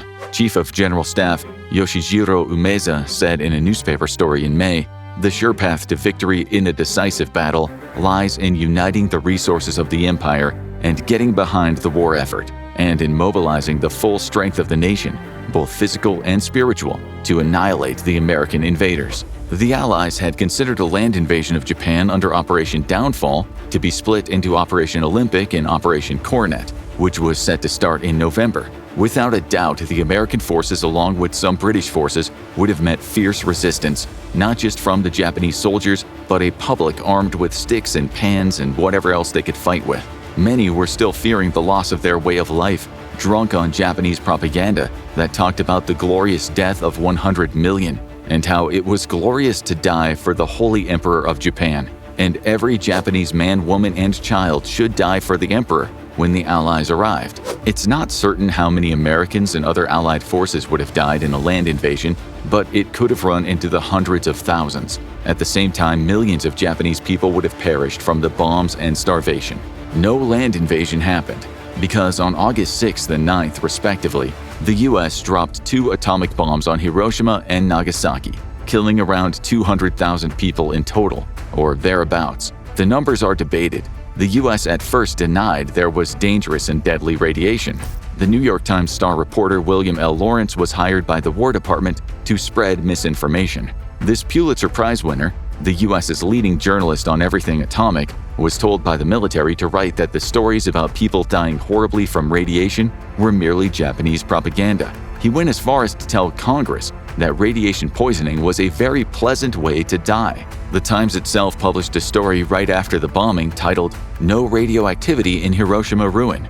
The American public would also not hear for some time about the people who suffered cancer, stroke, cataracts, and heart disease because of the radiation. 6 months after the lies in the Times, a 31,000-word article by John Hersey in The New Yorker would put things straight. Hersey's words shocked America when he described the scene in the 2 fallen cities, writing things like, "The eyebrows of some were burned off, and skin hung from their faces and hands. Others, because of pain, held their arms up as if carrying something in both hands. Some were vomiting as they walked. Many were naked or in shreds of clothing." Americans now read about people whose eye sockets were hollow. The fluid from their melted eyes had run down their cheeks. Hersey explained about radiation poisoning, saying, "Blood disorders appeared, gums bled, and white blood cell count dropped sharply, and petechiae appeared on the skin and mucous membranes. Many died slowly and in agony. The nuke as we know it, the horror that we now perceive nukes to be, settled on the world and would result in decades of fear." Were the nukes absolutely necessary? That's another war story that will be debated forevermore. According to Gallup, 85% of Americans in 1945 approved of dropping the bombs. In 1990, only 53% said the same. In 2005, Pew Research said 57% supported nuking Japan. In view of Operation Downfall and the estimated deaths, yes, some people say they were necessary. Never mind how atrocious those weapons of mass destruction were. It was better than millions of deaths, they say. Others state that those weapons would have been used at some point during the Cold War had they not been used in Japan. Better the US had those bombs than the Axis, but how close was Germany to building the bomb? In July 1945, the British would bug the rooms where they had imprisoned several notable German scientists at a farm. One of them was Werner Heisenberg, arguably the most important German physicist. It turned out that the conversation showed that the Germans hadn't been close to developing their own nuclear bomb. In one conversation, one of the scientists remarks, "I think it's dreadful of the Americans to have done it. I think it is madness on their part." To which Heisenberg replies, "One could equally well say that's the quickest way of ending the war." He was right. It was the quickest way to win the war. But would Japan have surrendered without their two cities being nuked? It was later discovered that the Secretary of the Navy, James V. Forrestal, had written in his diary that there was real evidence of a Japanese desire to get out of the war. In 1978, it was reported that in Harry Truman's diary, he'd written that the US had intercepted a message talking about a telegram from the Japanese emperor asking for peace. Dwight Eisenhower, who later became president, said, "It wasn't necessary to hit the Japanese with that awful thing." Americans had to wait until 1976 to find a report made by American and British combined chiefs of staff in 1945, which read, "The increasing effects of sea blockade and cumulative destruction wrought by strategic bombing has already rendered millions homeless and has destroyed from 25% to 50% of the built-up area of Japan's most important cities. A conditional surrender might be offered by them at any time." We also know that William J. Donovan, director of the Office of Strategic Services, had told Truman that a source had talked with Shunichi Kase, the Japanese minister to Switzerland. Kase expressed a wish to help arrange for a cessation of hostilities. Still, there is evidence that the Japanese generals would not stop. There's also theories that the bombs weren't a major concern for Japan, but the Soviet invasion of Manchuria. The physicist Leo Szilard, the man who dreamed about atomic explosions before just about anyone else, later said after he spoke with the Secretary of State James F. Burns, Truman's chief advisor, that dropping the bombs was about putting the frighteners on Russia. Szilard said, "I was completely flabbergasted by the assumption that rattling the bomb might make Russia more manageable." He said Mr. Burns did not argue that it was necessary to use the bomb against the cities of Japan in order to win the war, but was concerned about Russia's post-war behavior. Perhaps, according to the balance of power logic, the US bombs on Japan were a warning to Russia, or perhaps that was only one part of the deal. Maybe it was two birds and hundreds of thousands of Japanese people killed with one stone. Well, two nuclear stones. More war was definitely on the table. As you know, in 1945, Churchill formulated Operation Unthinkable to attack the Soviet Union. In 1946, he famously warned, "An iron curtain has descended across the continent of Europe." We now know, thanks to FBI records, that Churchill had told Senator Styles Bridges, a conservative Republican from New Hampshire, in 1946 that the US should strike Moscow. Bridges later told the FBI he, Churchill, pointed out that if an atomic bomb could be dropped on the Kremlin, wiping it out, it would be a very easy problem to handle the balance of Russia. That year, Churchill told his personal doctor, Charles Wilson, 1st Baron Moran, "We ought not wait until Russia is ready. America knows that 52% of Russia's motor industry is in Moscow and could be wiped out by a single bomb. It might mean wiping out 3 million people, but they, the Soviets, would think nothing of that." On August 30th, 1945, Major General Lawrence Norstad sent a document to his superior, General Groves, explaining how 15 key Soviet cities could be struck with US atomic bombs, including the capital, Moscow. It was discussed that another 25 leading Soviet cities could be annihilated, with Leningrad at the top of that list. A city, as you know, that had already suffered considerably. The US didn't have that many bombs, not yet, but in the years to come it would be stated in plans that the Soviet Union could be brought to its knees if at least 300 nuclear bombs and 20,000 tons of conventional bombs were dropped on about 200 targets. 2.7 million, it was estimated, would die. There were a handful of such plans, but as you know, the attack didn't happen. The Soviets, helped by spies and abducted German scientists, and with its own atomic research, since 1939, would test a nuclear bomb in 1949. So any hopes of taking Russia out quickly went out the window. Declassified documents show the US considered nuclear strikes on mainland China in 1958, a country in which tens of millions would die from starvation and violence under the totalitarian regime of Mao. The future would be bloody, as the new hegemon of the US wrestled against the Soviet Union. Over the 45 years of the Cold War, it's estimated 10.8 to 25 million people died around the world because of civil wars, political interventions, proxy wars, and genocides. This was a deadly war, make no mistake, but it wasn't always obvious to the casual onlooker what was happening. The West was spared from much of the damage. Still, we can only imagine how many millions would have died had the US and its allies joined in a full-scale war with the enemy. The US had two major wars, the Korean War and the Vietnam War. Still, it clandestinely upended governments all over the world, sometimes to devastating effect, with hundreds of thousands of deaths in total, when it covertly overthrew democratically elected leaders to be replaced with tyrants sympathetic to Western power and economic interests. The Soviet Union was engaged in its own overt and covert bloody fight to cement its own interests. Such was the cold-hearted reality of power politics, something citizens of the world sometimes only discovered from leaks and journalists. Post-World War II was by no means peaceful, but much of the bloodshed was not always what it seemed to be to the public.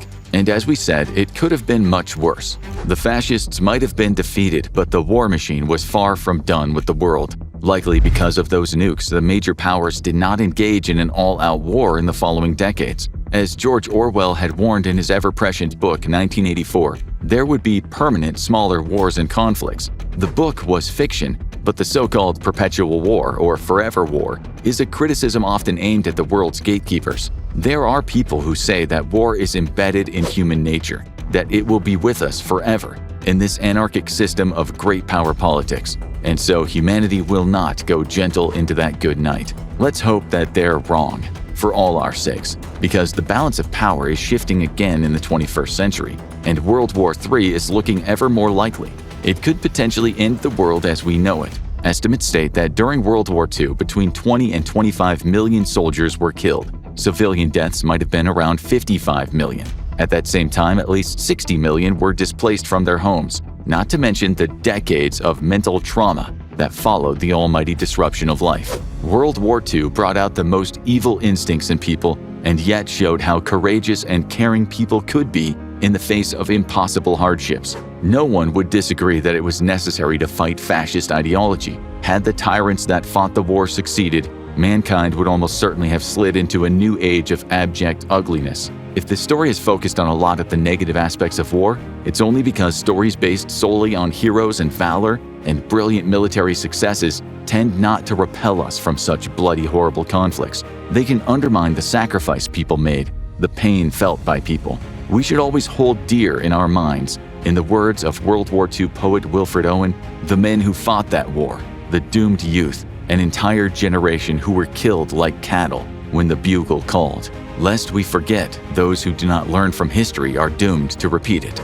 Now you need to watch another deep dive, MK Ultra, Inside the CIA's Secret Mind Control Experiments, or this one, Jack the Ripper, The Whole Bloody Tale.